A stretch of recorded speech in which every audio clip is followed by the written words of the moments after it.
Hello everyone, welcome to online platform of Abhinav Science Academy. Today we are going to start a new chapter that is reproduction in lower and higher plants. अगर हम बात करेंगे that is reproduction की, तो हमको पता है reproduction का मतलब क्या होता है, production of new young ones. कोई नए यंग वंस को प्रोड्यूस करने का मतलब ही होता है रिप्रोडक्शन। अब रिप्रोडक्शन हम किस में देख रहे हैं, lower as well as higher plants में देख रहे हैं। लोअर प्लांट्स की अगर हम बात करेंगे तो लोअर प्लांट्स में जो है वेरियस मेथड से जो है रिप्रोडक्शन की प्रोसेस कैरी आउट देखने मिलती है। जैसे कि अगर हम बात करेंगे जो लोअर प्लांट्स है वो यूजुअली जो है असेक्सुअल रिप्रोडक्शन की प्रोसेस कैरी आउट कर रहे हैं और उसके साथ साथ साइमल्टेनियसली वो लोग सेक्सुअल रिप्रोडक्शन भी प्रोसेस कैरी आउट करते हैं। जैसे कि अगर हम बात करेंगे असेक्सुअल रिप्रोडक्शन में, तो असेक्सुअल रिप्रोडक्शन में तुम्हारे पास 3 मेथड्स दिए हुए। जैसे कि पहला है फ्रेगमेंटेशन। फ्रेगमेंटेशन की अगर हम बात करेंगे तो फ्रेगमेंटेशन कौन शो करता है, स्पाइरोगायरा। स्पाइरोगायरा हमको पता है मल्टी सेलुलर ऑर्गेनिज्म है, तो ये जो स्पाइरोगायरा है ये जो है अगर इफ बाई चांसली कभी हो रहा है कि पत्थर को जाके पटक रहा है तो क्या हो रहा है, उसका जो है 2 टुकड़े हो रहे हैं और उसका हर एक टुकड़ा जो है, हर एक फ्रेगमेंट जो है एक न्यू इंडिविजुअल में ग्रो करता है, तो उस मेथड को हम बोलेंगे फ्रेगमेंटेशन। दूसरा मेथड आता है तुम्हारे पास बडिंग। बडिंग में क्या हो रहा है, पेरेंट्स के बॉडी पे एक स्मॉल बड डेवलप होता है और वही बड आगे जाके न्यू इंडिविजुअल में ग्रो करता है, तो उसको हम बोलते हैं बडिंग। बडिंग में अगर एग्जाम्पल की अगर हम बात करेंगे तो एग्जाम्पल आएगा यीस्ट। उसके अलावा थर्ड एग्जाम्पल तुम लोग देख रहे हो बाइनरी फिजन। बाइनरी फिजन की अगर हम बात करेंगे तो बाइनरी फिजन में क्या हो रहा है, जो पेरेंट सेल है वो इक्वली डिवाइड कर रहा है और उसके वजह से 2 डॉटर सेल्स बनते हैं। तो ये जो 2 डॉटर सेल्स बने हैं यही आगे जाके जो है न्यू इंडिविजुअल में जो है ग्रो करेंगे। उसके अलावा एक टाइप तुम लोग को देखने मिल रहा है स्पोर फॉर्मेशन। स्पोर फॉर्मेशन जैसे कि पर्टिकुलरली पेरेंट बॉडी के ऊपर क्या, पेरेंट बॉडी के अंदर क्या बन रहे हैं, स्पोर्स बनते हैं। एग्जाम्पल तुम्हारे को क्लमाइडोमोनास के बारे में बताया गया है। उसके अलावा और दो मेथड्स बताए हुए, conidia formation as well as gemmule formation. Conidia formation की अगर हम बात करेंगे तो कोनिडिया फॉर्मेशन किस में हो रही है, दैट इज पेनिसिलियम में होती है। पेनिसिलियम जो है क्या शो करता है, कोनिडिया फॉर्मेशन शो करता है। पेनिसिलियम जो है एक टाइप का फंगाई है। और उसके अलावा अगर हम लोग जेम्यूल फॉर्मेशन की बात करेंगे तो एक मेथड जो है तुम्हारे को दिया गया है जेम्यूल फॉर्मेशन के बारे में, नथिंग बट वो जो है इसको हम इंटरनल बर्ड भी जो है कंसिडर कर रहे हैं। तो एक आएगा तुम्हारे पास जेम्यूल्स। जेम्यूल फॉर्मेशन अगर हम देखेंगे तो किस में देखने मिल रहा है, तुम्हारे जो ब्रायोफाइटा वाले मेंबर्स है उनके अंदर जो है जैसे लिवर बर्ड्स वगैरह उनमें जो है जेम्यूल्स का प्रेजेंस देखने मिलता है। जैसे कि एग्जांपल आएगा तुम्हारे पास वहाँ पे रिक्शिया या मार्केंशिया, उनमें जो है जेम्यूल्स फॉर्मेशन देखने मिलती। तो ये हो गया असेक्सुअल रिप्रोडक्शन के बारे में।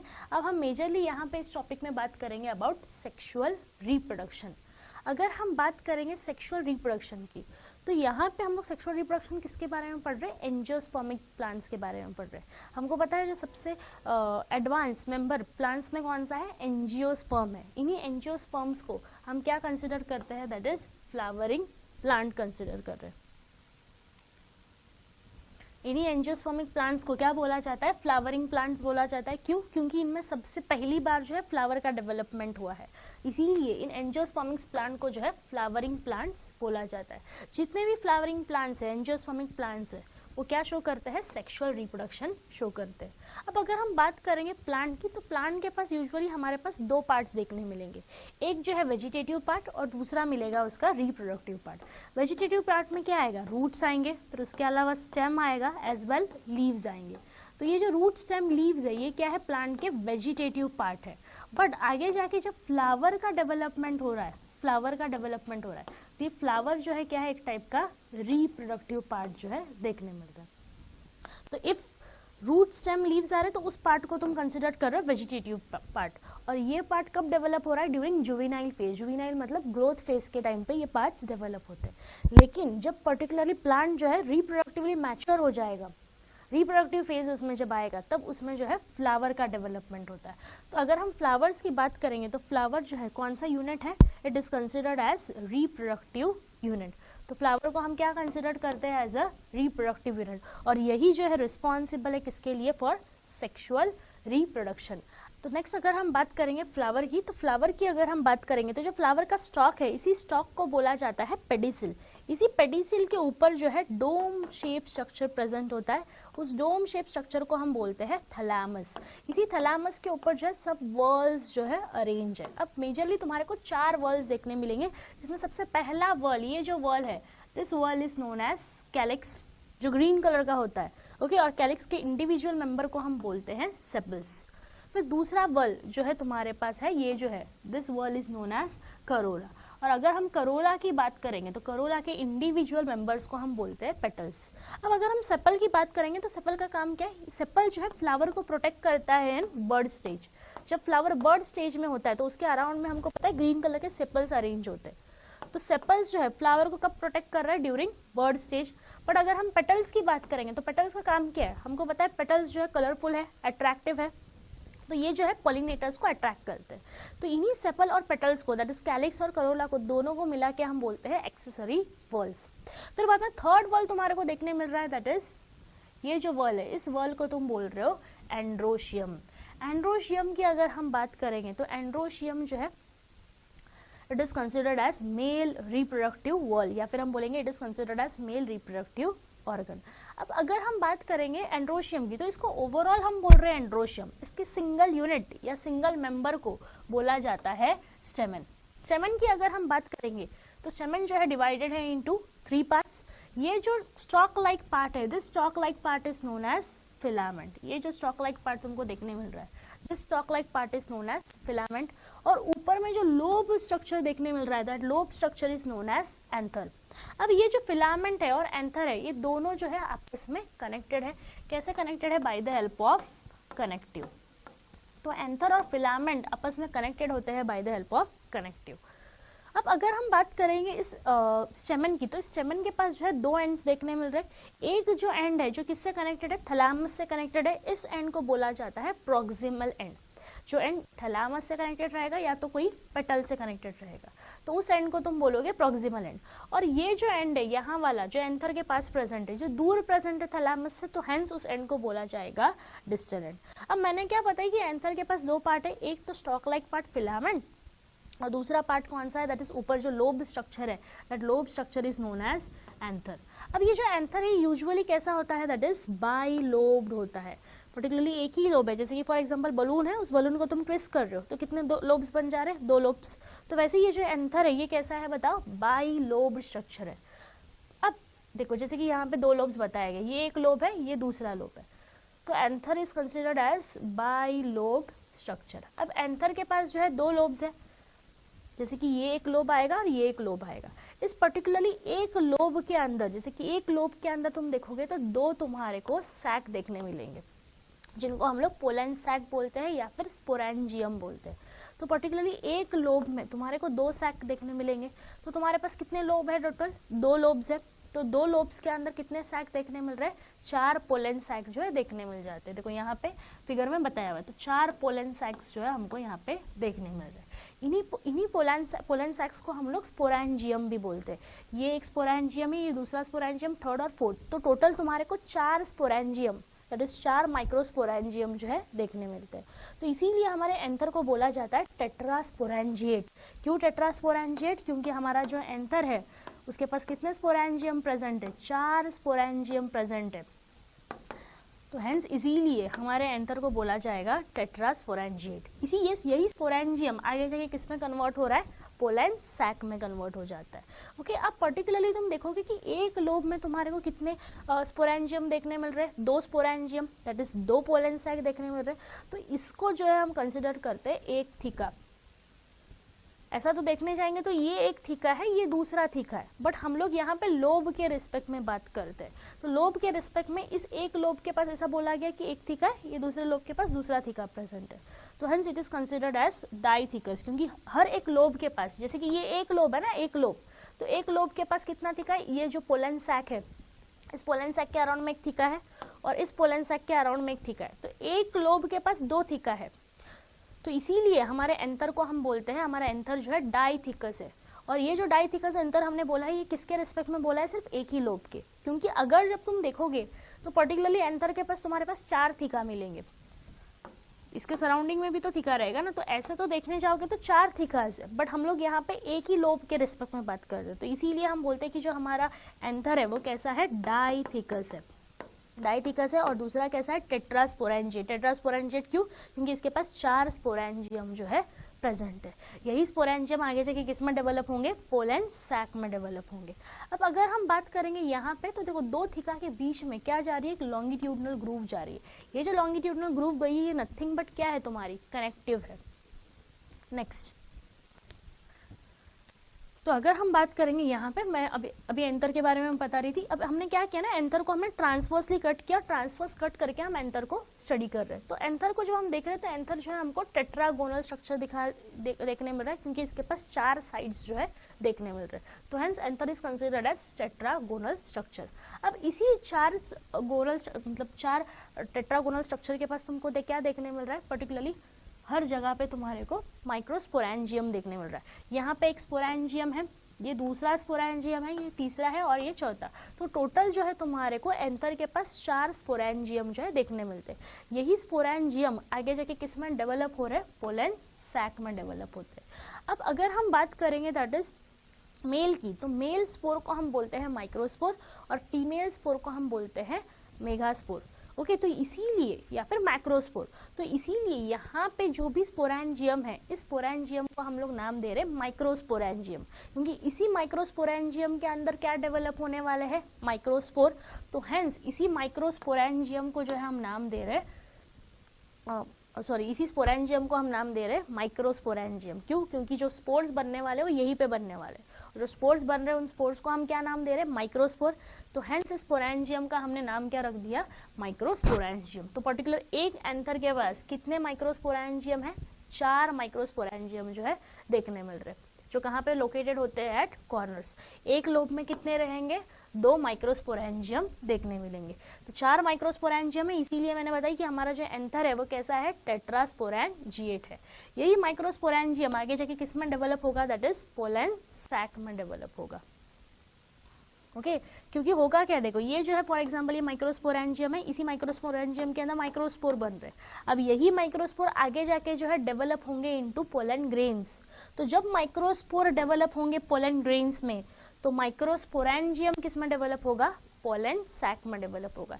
इसीलिए बाद में जो है सैक का नेम जो है चेंज हो जा रहा है। उसके अलावा मैं एक लास्ट एक 4th पार्ट के बारे में बताऊंगी, जो आगे हम लोग इन डिटेल पढ़ेंगे। 4th पार्ट है तुम्हारे पास गाइनोशियम। अगर हम गाइनोशियम की बात करेंगे, तो gynoecium is considered as female reproductive whorl, और गाइनोशियम के सिंगल मेंबर को हम बोलते हैं कार्पल।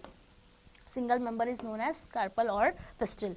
ये जो कार्पल है ये 3 पार्ट्स में डिवाइडेड है, दैट इज नीचे swollen base like part known as ovary, फिर ऊपर जो स्टॉक लाइक पार्ट है, that stalk like part is known as stigma, style. और स्टाइल के अलावा ऊपर जो पर्टिकुलरली जहाँ पे पोलन ग्रेन्स की लैंडिंग होगी, जो स्टिकी नेचर का होता है, उस पार्ट को हम बोलेंगे स्टिग्मा। तो अगर हम बात करेंगे 4th पार्ट की, तो 4th पार्ट है gynoecium which is known as female reproductive whorl. This female reproductive whorl के सिंगल मेंबर को हम बोलेंगे carpel. Carpel is divided into 3 parts. जो नीचे स्वॉलन बेस पार्ट है, that swollen base part is known as ovary.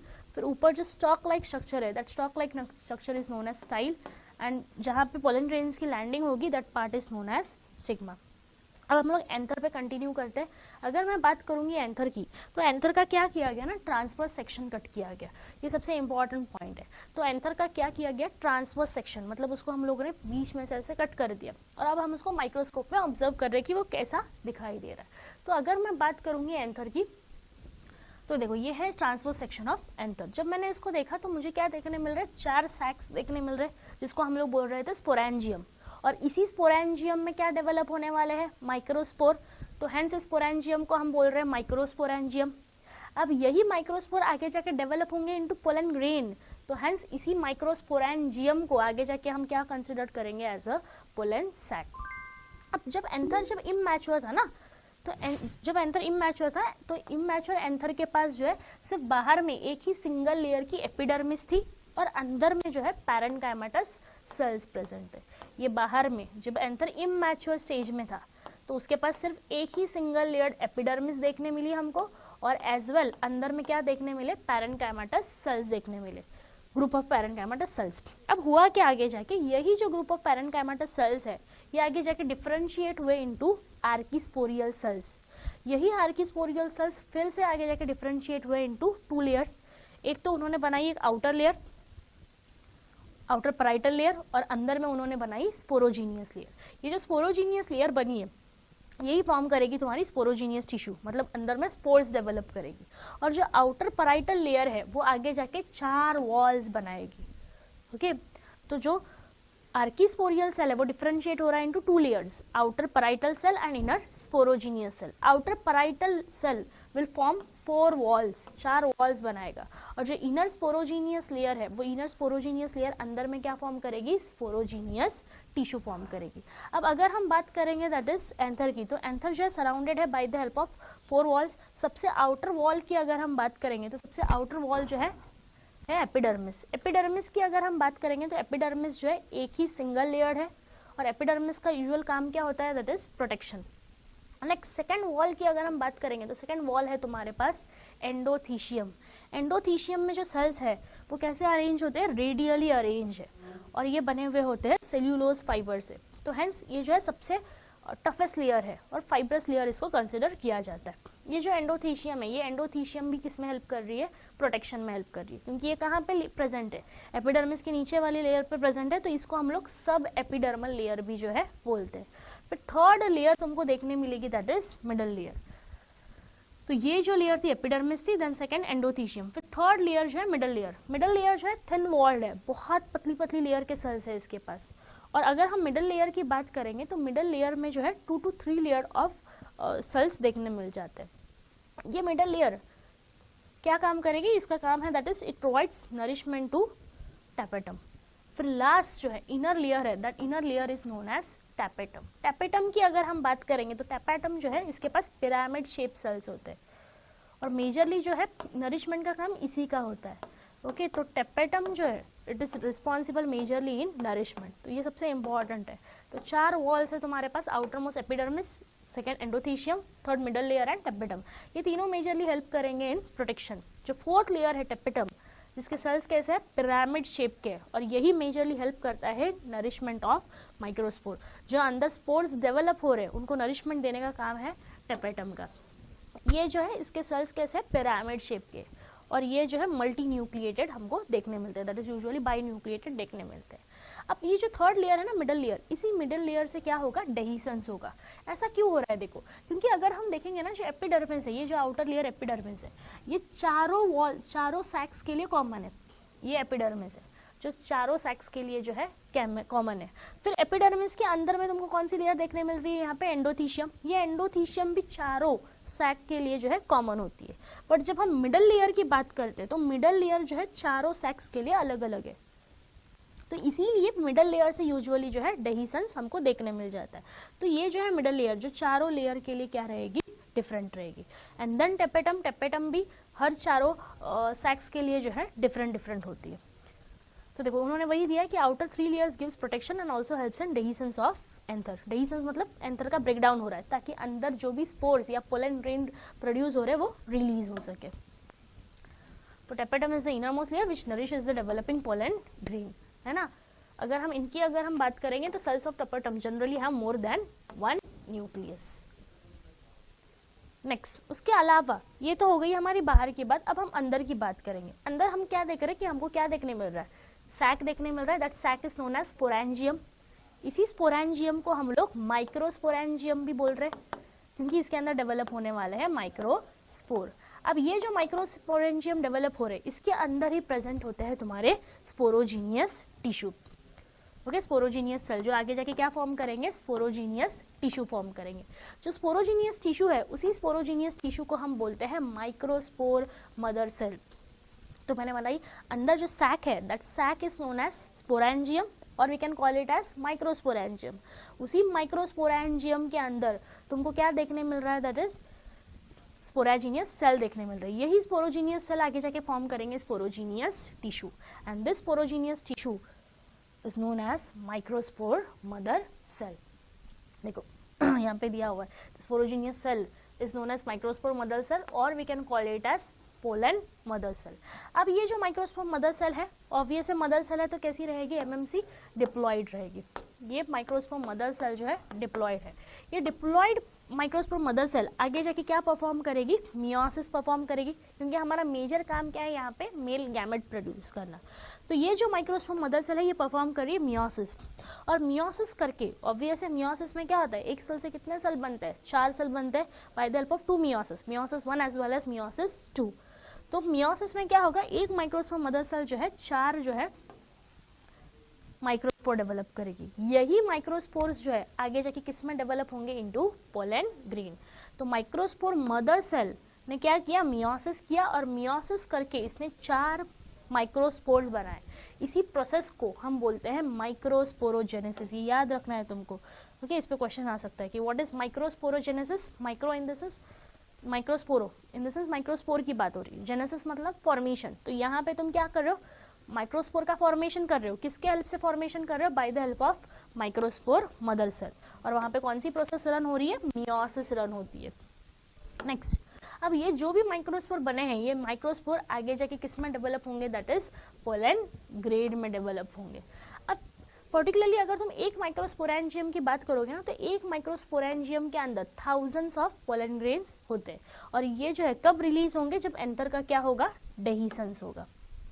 अब अगर हम बात करेंगे पोलन ग्रेन की, तो pollen grain is considered as male gametophyte. तुम्हारे को पॉइंट दिया हुआ है स्ट्रक्चर ऑफ माइक्रोस्पोर, या फिर इसी माइक्रोस्पोर को हम लोग पोलन ग्रेन भी बोल रहे हैं, क्योंकि माइक्रोस्पोर ही आगे जाके किस में डेवलप हो रहा है, इनटू पोलन ग्रेन। तो pollen grain is considered as male gametophyte.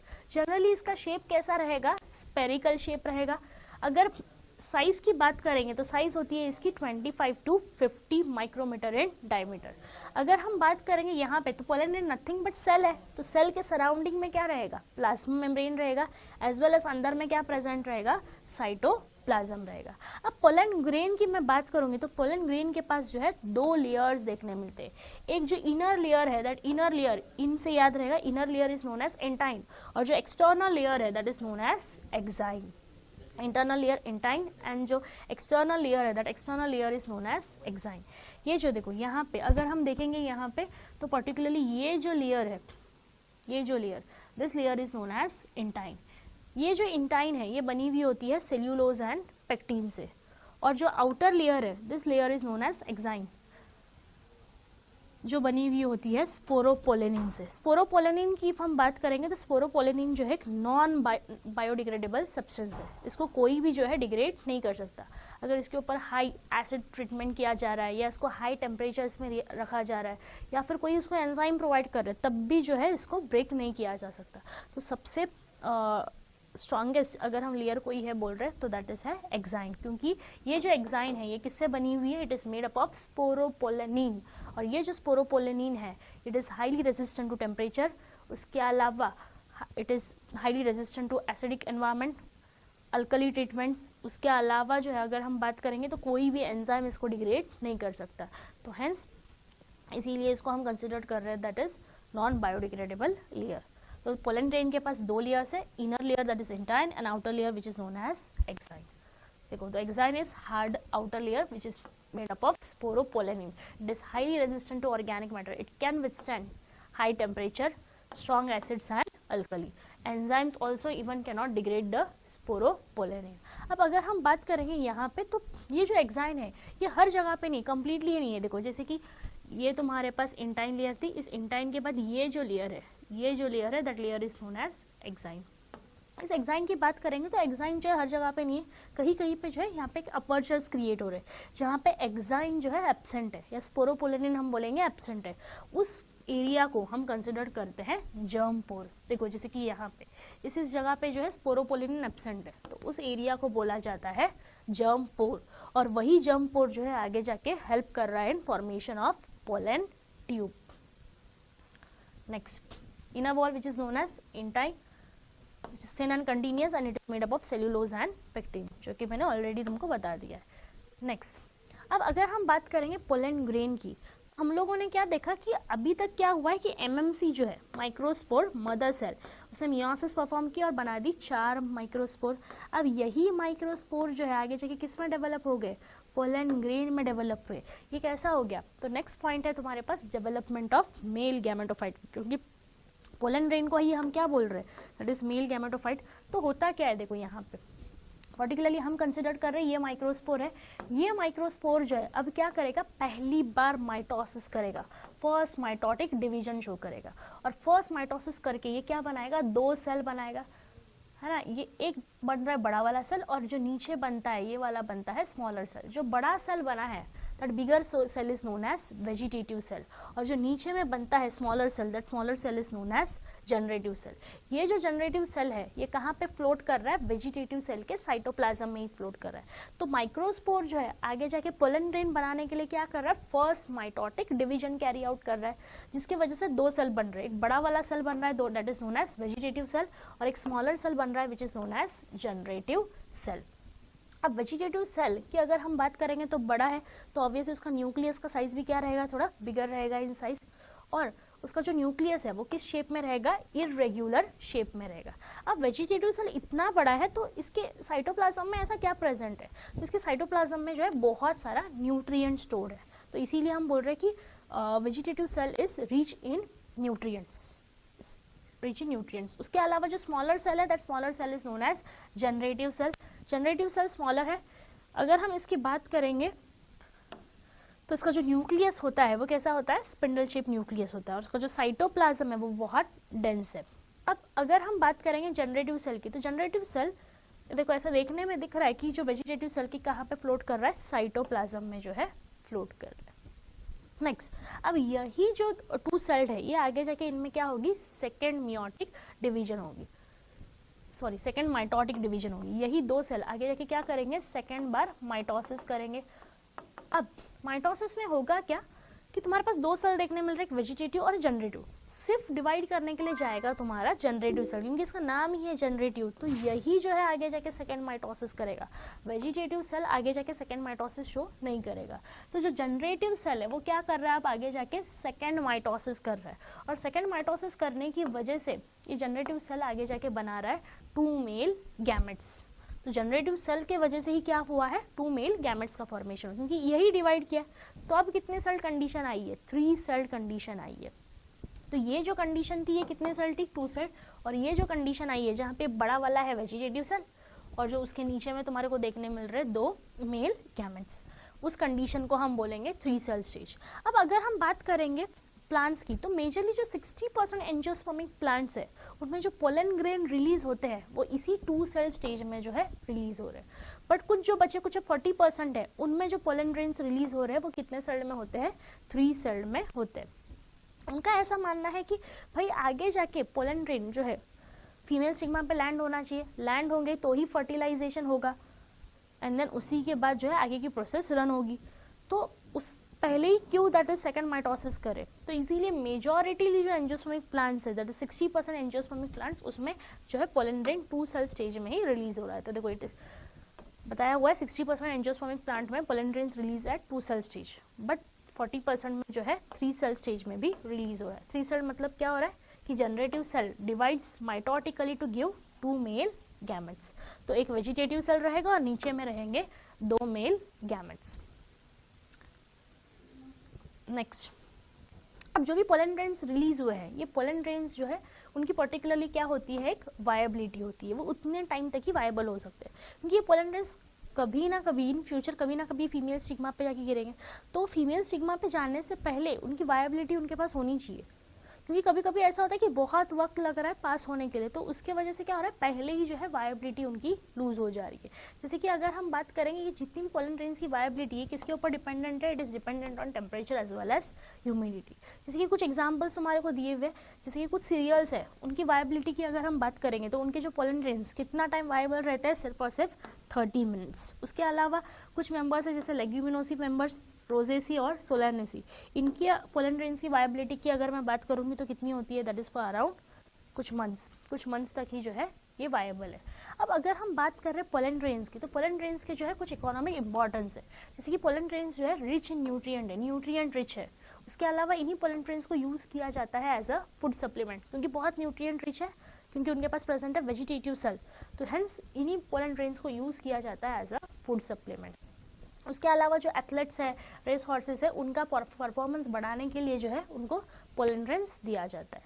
ये जो पोलन ग्रेन्स है, इन पोलन ग्रेन्स को हम स्टोर भी कर सकते हैं in a technique known as cryopreservation technique, ताकि आगे जाके इन फ्यूचर कभी भी हमको ब्रीडिंग करवानी है तो उसके लिए हम यूज़ कर सकते हैं। तो इन्हीं पोलन ग्रेन्स को हम स्टोर करते हैं in liquid nitrogen in -196 degree Celsius.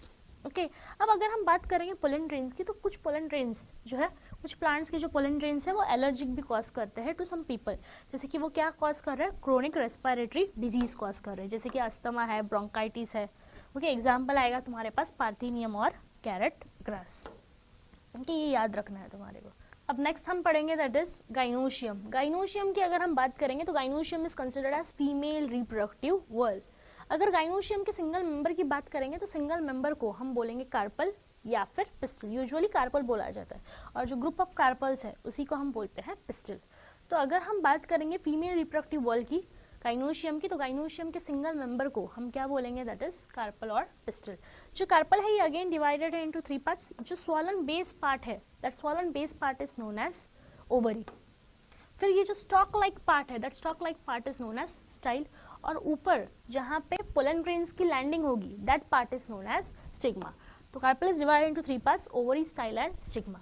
अब अगर हम बात करेंगे यहाँ पे, तो कार्पल्स के बेसिस पे जो है तुम्हारे पास 2 टाइप्स ऑफ डिवीजन दिए गए। जैसे कि अगर हम बात करेंगे, अगर एक ही सिंगल कार्पल प्रेजेंट है तो उसको अपन बोलते हैं मोनोकार्पलरी, और अगर एक से ज़्यादा कार्पल प्रेजेंट है तो it is known as multicarpellary. जैसे कि यहाँ पे देखो मल्टीपल कार्पल्स प्रेजेंट है तो hence it is known as multicarpellary. अब मल्टी कार्पलरी में एक सिंगल कार्पल है तो फ्यूजन का सवाल ही नहीं पैदा हो रहा है, बट इफ मल्टी कार्पलरी है, दैट इज मल्टीपल कार्पल्स अगर तुमको देखने मिल रहे हैं, तो यहाँ पे क्या होगा, ये कार्पल्स या तो फ्री रहेंगे या तो फिर कैसे रहेंगे, फ्यूज। जैसे कि यहाँ पे ये कार्पल्स तुमको क्या देखने मिल रहा है, फ्री देखने मिल रहा है, बट इधर तुम देखोगे तो यहाँ पे जो कार्पल्स है वो फ्यूज देखने मिल रहा है। तो अगर कार्पल्स फ्री है तो they are known as apocarpous, जैसे कि ये वाली कंडीशन, यहाँ पे कार्पल्स जो है फ्री है तो it is known as apocarpous. Example आएगा तुम्हारे पास मिकेलिया, मिकेलिया में जो है कार्पल्स फ्री होते हैं। फिर अगर इफ कार्पल्स फ्यूज है तो उनको बोला जाता है सिनकार्पस। एग्जाम्पल आएगा तुम्हारे पास पापावर, तो यहाँ पे जो कार्पल्स है देखो आपस में जो है फ्यूज है। नेक्स्ट पिस्टल के पास जैसे मैंने बताया 3 पार्ट्स है, sigma, style and ovary. Sigma पे क्या होगा, पोलन ग्रेन्स की लैंडिंग होगी, style nothing but elongated slender part है, ओवरी जो है बेसल पार्ट है।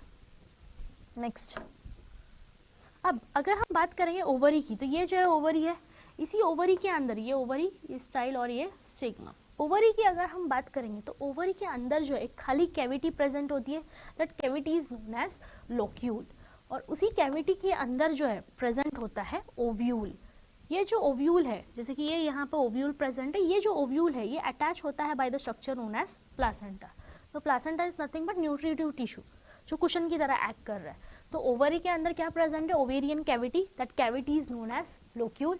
लोक्यूल के अंदर कौन लोकेटेड है, प्लासेंटा, और ये प्लासेंटा जो है किसके साथ कनेक्शन में आ रहा है, ओव्यूल के साथ। तो ओव्यूल जो है it is connected to placenta. अब इसी ओव्यूल को हम आगे जाके क्या कंसिडर कर रहे हैं, मेगास्पोरेंजियम। हमको पता है जैसे एंथर के पास स्पोरेंजियम थे, वैसे ही फीमेल के पास भी क्या रहेंगे, स्पोरेंजियम रहेंगे। ये जो फीमेल के अंदर जो स्पोरेंजियम है, उसी स्पोरेंजियम को हम कंसिडर कर रहे हैं मेगास्पोरेंजियम। क्यों, क्योंकि हमने पढ़े थे कि मेल्स के अंदर जो स्पोर डेवलप हो रहा है that is known as microspore, इसीलिए वहाँ के स्पोरेंजियम को हम लोग माइक्रोस्पोरेंजियम बोल रहे थे। अब फीमेल में जो स्पोर डेवलप हो रहा है that spore is known as megaspore.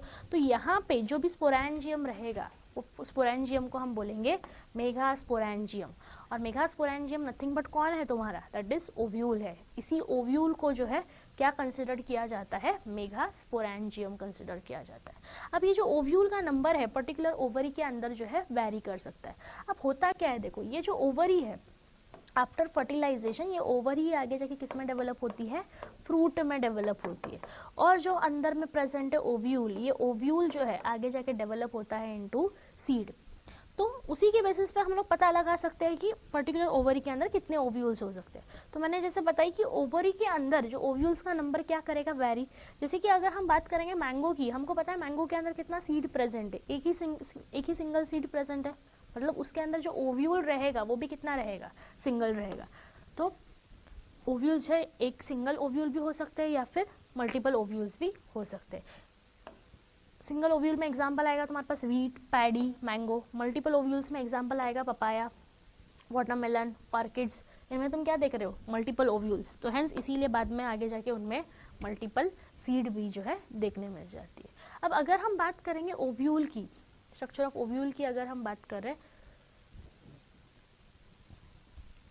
तो यहाँ पे मैं यूजुअल स्ट्रक्चर निकाल के दिखा दूँ। ये जो लेयर है, this layer is known as nucellus. अंदर वाली जो layer, that layer is known as nucellus, सबसे इंपॉर्टेंट लेयर। ये न्यूसिलस जो है बाजू से प्रोटेक्टेड है by the help of integuments. ये जो लेयर है, this layer is known as integuments. Okay, तो ये जो है इनर इंटीग्यूमेंट है, ये आउटर इंटीग्यूमेंट है। इंटीग्यूमेंट है तो इंटीग्यूमेंट का काम क्या रहेगा, प्रोटेक्शन। ओके, ये जो है सबसे इंपॉर्टेंट लेयर है, that layer is known as nucellus. इसी न्यूसिलस से जो है तुम्हारा एम्ब्रियो सैक बनने वाला है। तो ये जो इंपॉर्टेंट लेयर है, that layer is known as nucellus. इस न्यूसिलस के सराउंडिंग में क्या प्रेजेंट है, इंटीग्यूमेंट्स प्रेजेंट है। ये इंटीग्यूमेंट्स क्या करेंगे, पर्टिकुलरली प्रोटेक्ट करेंगे इस न्यूसिलस वाली लेयर को। अब होगा क्या, नीचे मैंने बताई थी दैट इज ओव्यूल जो है किससे अटैच होता है, प्लासेंटा से अटैच होता है। तो ये जो है प्लासेंटा है। अब ओव्यूल प्लासेंटा से अटैच्ड है, कैसे अटैच्ड है, by the help of funicle. तो ये जो है डंडी है, ये डंडी क्या कर रही है, फ्यूनिकल क्या कर रही है, ओव्यूल को अटैच कर रही है by the help of placenta. तो this ovule is attach to placenta by the help of funicle. तो देखो, ovule is attach to placenta by the help of stalk, that is known as funicle. अब होता क्या नहीं, ये funicle भी ovule से अटैच होना चाहिए, तभी अटैचमेंट पॉसिबल हो जाएगी। तो ये फ्यूनिकल जो है, ये फ्यूनिकल ओव्यूल से कैसे अटैच्ड है, by the point of attachment known as hilum. तो ओव्यूल और फ्यूनिकल कैसे अटैच्ड है, by the help of hilum. Ovule के सराउंडिंग मैंने बताई एक या दो प्रोटेक्टिव एनवेलप्स है, that is known as integuments. उसके अलावा यहाँ पे देखो ना, ये इंटीग्यूमेंट क्या कंप्लीट है, नहीं। तो यहाँ पे तुमको क्या देखने मिल रही है, एक छोटी सी ओपनिंग देखने मिल रही है, that opening is known as micropyle opening. और ये जो ऊपर में बेस है, that base is known as chalaza base. अब अगर हम देखेंगे ना ओव्यूल की, तो एक्चुअल ओव्यूल जो है तुम्हारा इस टाइप का होता है। नॉर्मली ये जो ओव्यूल ऐसा है, जहाँ पे ओपनिंग जो है यहाँ पे रहेगी ऊपर, और जो बेस पार्ट रहेगा वो नीचे रहेगा, चलाजा बेस। बट अभी हुआ क्या है ना, जो हमारा ओव्यूल है वो ऐसे नीचे की तरफ घूम गया है, नीचे की तरफ, दैट इज जमीन को फेस कर रहा है, जिसके वजह से माइक्रोपाइल ओपनिंग कहाँ पे आ गई, डाउनवर्ड में आ गई, और उसके अपोजिट ऊपर साइड में आ गया चलाजा। तो इसीलिए जो हमारे पास जो ओव्यूल देखने मिल रहा है, वो कौन सा टाइप का ओव्यूल देखने मिल रहा है, एनाट्रोपस ओव्यूल देखने मिलता है। एनाट्रोपस में हो क्या रहा है, जो ओव्यूल का जो भी फेस है वो ओव्यूल कहाँ पे फेस कर रहा है, नीचे की तरफ, डाउनवर्ड में फेस कर रहा है। तो हेंस उस ओव्यूल को हम बोलते हैं एनाट्रोपस ओव्यूल। तो ये जो है, इस ओव्यूल को हम बोलेंगे एनाट्रोपस, बट एक्चुअल ओव्यूल ऐसा होता है। देखो अंदर में ये जो लेयर है, that layer, this layer is known as nucellus. Nucellus के सराउंड में तुमको मिल रहे दो integuments, inner as well as outer integument. फिर ये जो भी पर्टिकुलरली ओव्यूल है, ये किससे अटैच्ड है, प्लासेंटा से अटैच है। कैसे अटैच है प्लासेंटा से, bye the help of funicle. Funicle जो है पर्टिकुलरली ओव्यूल से कैसे अटैच्ड है, by the help of hilum. उसके अलावा यहाँ पे तुम्हारे को एक ओपनिंग देखने मिल रही है, that opening is known as micropyle. उसके अपोजिट तुम्हारे पास देखने मिलेगा चलाजा। तो ये एक्चुअल ओव्यूल है, बट हमारा जो ओव्यूल है, हम लोग कौन सा ओव्यूल पढ़ रहे हैं, एनाट्रोपस ओव्यूल पढ़ रहे हैं। जो एनाट्रोपस ओव्यूल कहाँ पे फेस कर रहा है, डाउनवर्ड की तरफ फेस कर देता है। नेक्स्ट, अब मैंने क्या बताया कि अंदर में जो सबसे इंपॉर्टेंट लेयर है, that important layer is known as nucellus. ये जो न्यूसिलस है, ये बना हुआ है कंप्लीटली, ये फिल्ड है by the help of parenchymatous cells, और प्लस इसके अंदर क्या रहेगा, रिजर्व फूड मटेरियल रहेगा। अब ये जो पैरेन्काइमाटस सेल्स है ना, यही पैरेन्काइमाटस सेल आगे जाके डिफरेंशिएट होते हैं इनटू मेगास्पोर मदर सेल। ये देखो यहाँ पे क्या प्रेजेंट है, पैरेन्काइमाटस सेल्स प्रेजेंट है। यही पैरेन्काइमाटस सेल, इसमें से एक पैरेन्काइमाटस सेल आगे जाके किस में डिफरेंशिएट हो रहा है, मेगास्पोर मदर सेल में डिफरेंशिएट हो रहा है। और कहाँ वाला, जो पर्टिकुलरली माइक्रोपाइल वाला या फिर सेंटर वाला। तो कोई भी पैरेंट कैमेटस सेल जो न्यूक्लियस में लोकेटेड है, वही सेल जो है आगे जाके किस में डिफरेंशिएट हो रहा है, इनटू मेगास्पोर मदर सेल। यही मेगास्पोर मदर सेल आगे जाके अंदर में क्या फॉर्म करेगी, एक एम्ब्रियो सैक का फॉर्मेशन करेगी। तो आगे हम पढ़ेंगे स्ट्रक्चर ऑफ एम्ब्रियो सैक। तो मैंने जैसे बताई कि क्या हो रहा है कि न्यूक्लियस के अंदर के जो पैरेन्काइमेटस सेल है उसमें से एक सेल किस में डिफरेंशिएट हो रही है, मेगास्पोर मदर सेल में। अब ये जो मेगास्पोर मदर सेल है ये आगे जाके क्या परफॉर्म करेगी, मियोसिस परफॉर्म करेगी, और मियोसिस करके क्या प्रोड्यूस करेगी, 4 मेगास्पोर प्रोड्यूस करेगी। तो जो है पर्टिकुलरली तुम्हारे को क्या देखने मिल रहा है, ये जो है मेगास्पोर मदर सेल है, इसने क्या परफॉर्म किया, मियोसिस 1 परफॉर्म किया। जैसे ही मियोसिस 1 हुआ, मियोसिस 1 तो कितने सेल्स बने, 2 सेल। फिर बाद में क्या हुआ, मियोसिस 2 हुआ, मियोसिस 2 पे कितने सेल्स बने, 4 सेल्स जो है देखने मिल गए। तो देखो ये जो 4 सेल्स बने, it is known as megaspore tetrad. अब इसमें से क्या होता है, जो 3 मेगास्पोर है, 3 मेगास्पोर वो क्या कर जाते हैं, डीजनरेट कर जाते हैं। 3 मेगास्पोर डीजनरेट कर रहे हैं, सिर्फ एक ही मेगास्पोर जो है फंक्शनल रह रहा है। और वही जो फंक्शनल मेगास्पोर है जो आगे जाके क्या परफॉर्म करेगा, 3 बार माइटोसिस परफॉर्म करके बनाएगा एम्ब्रियो सैक। तो पर्टिकुलरली अगर हम देखेंगे यहाँ पे तो क्या हो रहा है, मेगास्पोर का फॉर्मेशन हो रहा है, किसकी वजह से हो रहा है, मेगास्पोर मदर सेल से हो रहा है। और उसी प्रोसेस को हमको पता है क्या बोला जाता है, मेगास्पोरोजेनेसिस। मेगास्पोर क्यों, मेगास्पोरो क्यों, क्योंकि मेगास्पोर बन रहा है, और जेनेसिस मतलब फॉर्मेशन।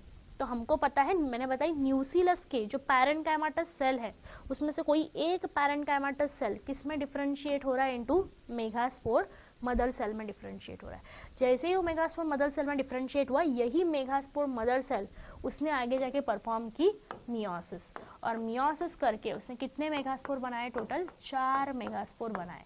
इसी 4 मेगास्पोर को हम बोलते हैं मेगास्पोर टेट्राड।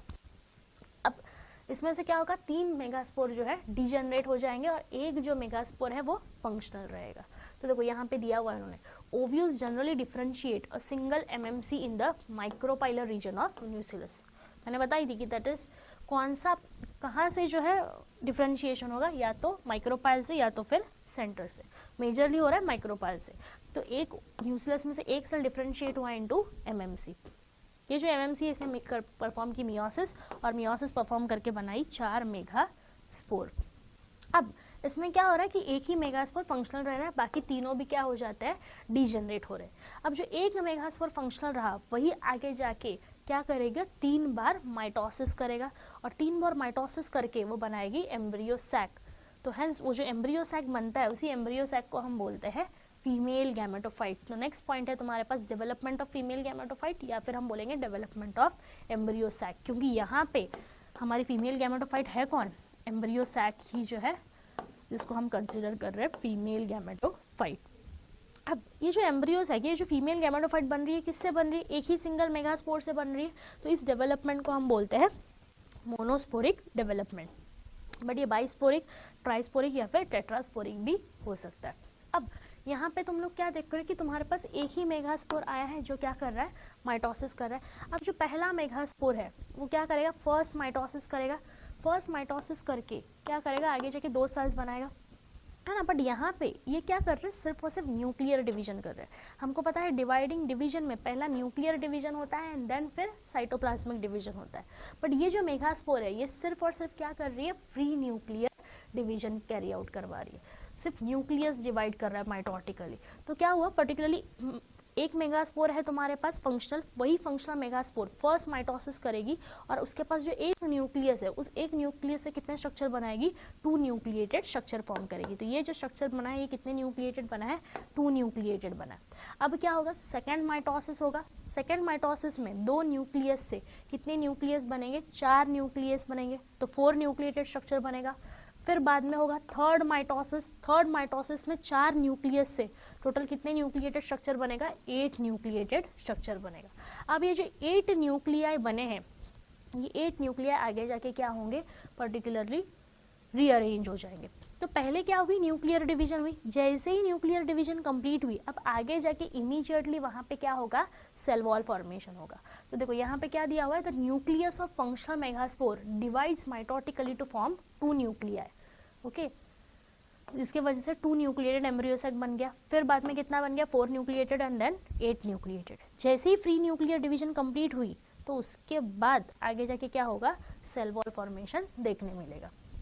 ओके अब इनका क्या हो रहा है, रीअरेंजमेंट देखने मिल रहा है। जैसे कि हो क्या रहा है, ऊपर से पर्टिकुलरली ऊपर से अगर तुम देखोगे तो 3 न्यूक्लियाई जो है टुवर्ड्स जा रहे चलाजा, और चलाजा के पास जाके ये फॉर्म कर रहे 3 एंटीपोडल्स। आगे बताती हूँ। ओके तो हो क्या रहा है, पर्टिकुलरली ये तुम्हारे पास ऐसे 8 न्यूक्लियस थे, 1 2 3 4 ऐसे 8 न्यूक्लियस थे। ओके इसमें से 3 न्यूक्लियाई कहाँ पे आ गए, दैट इज टुवर्ड्स चलाजा के पास आए, और चलाजा के पास आके वहाँ पे सेल वॉल फॉर्मेशन की, और उन्होंने 3 जो है सेल्स बना दी। इन्हीं को हम बोलते हैं एंटीपोडल सेल्स। फिर बाद में नीचे से 3 न्यूक्लियाई जो है आ गए टुवर्ड्स माइक्रोपाइल, और वहाँ पे आके उन्होंने फॉर्म किया एग अपैरेटस। ये जो एग अपैरेटस है इसके पास क्या प्रेजेंट है, बीच में जो है प्रेजेंट है एग सेल, और साइड में प्रेजेंट रहेंगे 2 सिनर्जिड्स, जैसे कि मैं यहाँ पे डायग्रामेटिकली बता रही हूँ। ऊपर से 3 न्यूक्लिया आए, कहाँ पे आए, दैट इज टुवर्ड्स चलाजा के पास आके इन्होंने क्या फॉर्म किए, एंटीपोडल सेल फॉर्म कर गए। फिर नीचे से 3 न्यूक्लिया आए, और नीचे से 3 न्यूक्लिया आके कहाँ पे अरेंज हुए, माइक्रोपाइल में अरेंज हुए, और माइक्रोपाइल में अरेंज होके इन्होंने क्या फॉर्म किया, एग अपैरेटस, जिसमें से जो बीच वाला है it is known as egg cell, और साइड के 2 होते हैं that is known as synergids. ये जो सिनर्जिड्स है इसके अंदर क्या प्रेजेंट है बताओ, फिलीफॉर्म अपैरेटस प्रेजेंट है। ये जो भी सिनर्जिड्स है इसके अंदर क्या मिलेंगे तुम्हारे को, ऐसे finger like projections, that finger like projections are known as filiform apparatus, जो आगे जाके पोलन ट्यूब को गाइडेंस देंगे ताकि वो प्रॉपर वे में एंट्री कर सके। अब बचे तुम्हारे पास 2 न्यूक्लिया, ऊपर में 1 न्यूक्लिया बचा, नीचे 1 न्यूक्लिया, ये दोनों न्यूक्लिया जो है बीच में आ जाएंगे सेंट्रल सेल में। ये जो है it is considered as central cell. तो ये दोनों न्यूक्लिया कहाँ पे आ गए, बीच में आ गए सेंट्रल सेल में। तो हेंस एक ऊपर से आया है, एक नीचे से आया है, 2 अलग अलग पोलैरिटी से दोनों न्यूक्लिया आए, तो हेंस इस न्यूक्लिया को हम कंसिडर करते हैं पोलर न्यूक्लिया, जो कहाँ पे प्रेजेंट रहेंगे, यहाँ पे भी देखो वॉल फॉर्मेशन होगी बाद में से, तो हेंस इस सेल को हम बोलेंगे सेंट्रल सेल। अब ये जो स्ट्रक्चर बना है, this structure is known as embryo sac. Embryo sac की अगर तुम देखोगे तो एम्ब्रियो सैक में तुम्हारे पास टोटल जो है 7 जो है 8 न्यूक्लियस और 7 सेल कंडीशन देखने मिल रही है। जैसे कि देखो ये 1 2 3, ये 3 टोटल कितने हुए 6 सेल्स, और ये बीच वाला cell central cell known as 7 cell. तो टोटल तुम्हारे को एम्ब्रियो सैक में 7 सेल्ड और 8 न्यूक्लिएटेड कंडीशन जो है देखने मिल रही है। ये जो स्ट्रक्चर बना है this structure is known as embryo sac, या फिर इसको हम बोलते हैं फीमेल गैमेटोफाइट। तो देखो क्या दिया हुआ है, after the 8 nucleated stage they are well organized to form a typical female gametophyte. 6 of the 8 nuclei में से 6 न्यूक्लियाई किससे सराउंड हो जा रहे हैं, सेल वॉल से सराउंड हो जा रहे हैं, और जो रिमेनिंग 2 न्यूक्लियाई बच रहे हैं उनको हम क्या कंसिडर करते हैं, पोलर न्यूक्लियाई, जो कहाँ पे अरेंज हो जाएंगे into large central cell. Next अब अगर हम बात करेंगे टिपिकल जो मैच्योर एम्ब्रियो सैक, ये कितना सेल्ड है, 7 सेल्ड है मैंने बताई, और कितना न्यूक्लिएटेड है, 8 न्यूक्लिएटेड है। 3 सेल्स कहाँ पे चले गए, माइक्रोपाइलर एंड पे, which is known as egg apparatus. Egg apparatus के पास प्रेजेंट है एक बीच में एग सेल, और साइड में प्रेजेंट है 2 सिनर्जिड्स। फिर इसी सिनर्जिड्स के पास मैंने बताई कुछ सेल्यूलर थिकनिंग्स या फिंगर लाइक प्रोजेक्शंस प्रेजेंट है, which is known as filiform apparatus. ये फिलीफॉर्म अपैरेटस कहाँ पे हेल्प कर रहा है, it helps the pollen tube to enter into synergids. फिर 3 सेल्स कहाँ पे गए, टुवर्ड्स चलाजा, और उन्होंने क्या फॉर्म किया, एंटीपोडल। और जो लार्ज सेंट्रल सेल है इसके पास क्या मिलेगा तुम्हारे को, 2 पोलर न्यूक्लियाई देखने मिल जाएगा। नेक्स्ट हम क्या देख रहे हैं कि हम लोगों ने अभी क्या पढ़ा, एक तो मेल रिप्रोडक्टिव पढ़ा, उसके अलावा फीमेल रिप्रोडक्टिव ऑर्गन्स के बारे में पढ़ा। अब हमने क्या किया, फीमेल रिप्रोडक्टिव में भी जो है एम्ब्रियो सैक का फॉर्मेशन किया है, एज वेल एज जहाँ पे हमने एग सेल भी फॉर्म किए, that is female gamete. Egg cell is also considered as female gamete. तो हमने फीमेल गैमेट भी बनाया, और मेल्स के अंदर हम लोगों ने मेल गैमेट भी प्रोड्यूस किया। एक तो हमने 2 सेल कंडीशन भी देखी, as well as 3 cell condition भी देखी। 3 सेल में हम लोग क्या देख रहे हैं कि जो भी मेल गैमेट्स रिलीज हो रहे वो 3 सेल्ड में होंगे, और अगर 2 सेल्ड है तो वहाँ पे सिर्फ वेजिटेटिव और जनरेटिव भी मिलेगा। तो जनरेटिव सेल कब जाके डिवाइड करेगा, जब वो फीमेल स्टिग्मा पे पहुंचेगा, तब जो है वो सेकंड माइटोसिस करके 3 सेल्ड बनाएगा। तो हम लोगों ने मेल गैमेट भी बना दिया, अब फीमेल गैमेट भी बना दिया। अब इसी के बेसिस पे अब ये जो गैमेट्स ये ट्रांसफर कैसे होंगे, क्योंकि अगर हम मेल गैमेट और फीमेल गैमेट दोनों की बात करेंगे इन द केस ऑफ प्लांट्स, तो दोनों भी जो है नॉन मोटाइल होते हैं, that is they can't move, movement उनकी पॉसिबल नहीं है, तो दोनों भी जो है नॉन मोटाइल है। तो उस केस में हो क्या रहा है, देखो कि ये दोनों भी क्या करेंगे, मूव नहीं कर सकते, तो ये क्या कर रहे हैं, बाहर से कोई एजेंट्स का यूज़ कर रहे हैं। तो प्लांट्स ने क्या किया है ना, कुछ एक मैकेनिज्म डेवलप किया है, कुछ ऐसा इवोल्यूशन लेके आया ताकि जो है गैमेट्स का ट्रांसफ़र हो सके। तो यहाँ पे वो गैमेट ट्रांसफ़र कर रहे हैं by the help of some pollinating agents. Okay, ये जो गैमेट ट्रांसफ़र की प्रोसेस है, इसी ट्रांसफ़र की प्रोसेस को हम बोलते हैं पॉलिनेशन। ये जो गैमेट ट्रांसफर की प्रोसेस है, that process is known as pollination. Pollination की अगर हम बात करेंगे तो व्हाट इज पॉलिनेशन? पॉलिनेशन में क्या किया जा रहा है, जो भी पॉलन ग्रेन्स है उस पॉलन ग्रेन्स को जो है ट्रांसफर किया जा रहा है फ्रॉम एंथर टू स्टिग्मा। जैसे कि ये तुम्हारा मेल एंथर है और ये जो है तुम्हारी फीमेल स्टिग्मा है। तो हम यहाँ पे क्या कर रहे हैं, जो मेल एंथर में जो पोलन ग्रेन्स प्रोड्यूस हो रहे हैं, इन्हीं पोलन ग्रेन्स को जो है ट्रांसफर करवा रहे हैं into female stigma. That process is known as pollination. अब ये पॉलिनेशन जो है होगा by the help of some pollinating agents. अब पॉलिनेशन की अगर हम बात करेंगे तो पॉलिनेशन में जो है 3 टाइप्स में पॉलिनेशन देखने मिलता है। सबसे पहला आता है autogamy. Autogamy is known as self pollination. Second आएगा गिटोनोगैमी एंड थर्ड आएगा जीनोगैमी। सबसे पहले हम बात करेंगे ऑटोगैमी की। Autogamy that is nothing but self pollination. Self pollination में हम क्या कर रहे हैं, पॉलन ग्रेन को ट्रांसफर कर रहा है। जैसे कि पर्टिकुलरली एक प्लांट है, प्लांट में भी क्या प्रेजेंट है, एक ही फ्लावर। जैसे कि ये एक प्लांट है ना, इस प्लांट में तुम्हारे को एक फ्लावर जो है देखने मिल रहा है। इस फ्लावर में तुम्हारे को मेल एंथर भी देखने मिलेगा as well as female gynoecium भी जो है देखने मिल जाएगी। फीमेल गाइनोशियम भी जो है देखने मिल रही है। अब हो क्या रहा है, जो पर्टिकुलरली एक ही प्लांट है, एक ही प्लांट में भी एक ही फ्लावर है, तो उस फ्लावर में मेल भी प्रेजेंट है और फीमेल भी प्रेजेंट है। मतलब जो फ्लावर है वो कैसा है, बाइसेक्सुअल है। तो बाइसेक्सुअल होने की वजह से क्या हो रहा है, जो मेल एंड्रोशियम है ये अपने पोलन ग्रेन्स जो है अपने ही फीमेल के स्टिग्मा के ऊपर रिलीज कर रहा है। तो उसी पॉलिनेशन को हम बोलते हैं दैट इज सेल्फ पॉलिनेशन। तो देखो what is self pollination, transfer of pollen grain from anther to stigma of same flower. Okay, same flower में ही क्या की जा रही है, पॉलिनेशन की जा रही है। जैसे कि एंथर अपने पोलन ग्रेन्स अपनी ही फीमेल स्टिग्मा पे लेकर रहा है, तो इसको हम बोलते हैं सेल्फ पॉलिनेशन। और सेल्फ पॉलिनेशन के लिए हम वर्ड यूज करते हैं autogamy. Auto in the sense self, गैमी in the sense gamete. हम पोलन ग्रेन्स को ट्रांसफर करवा रहे हैं अपनी ही फीमेल के अंदर, अपनी ही फ्लावर के फीमेल में। तो hence it is known as autogamy या सेल्फ पॉलिनेशन।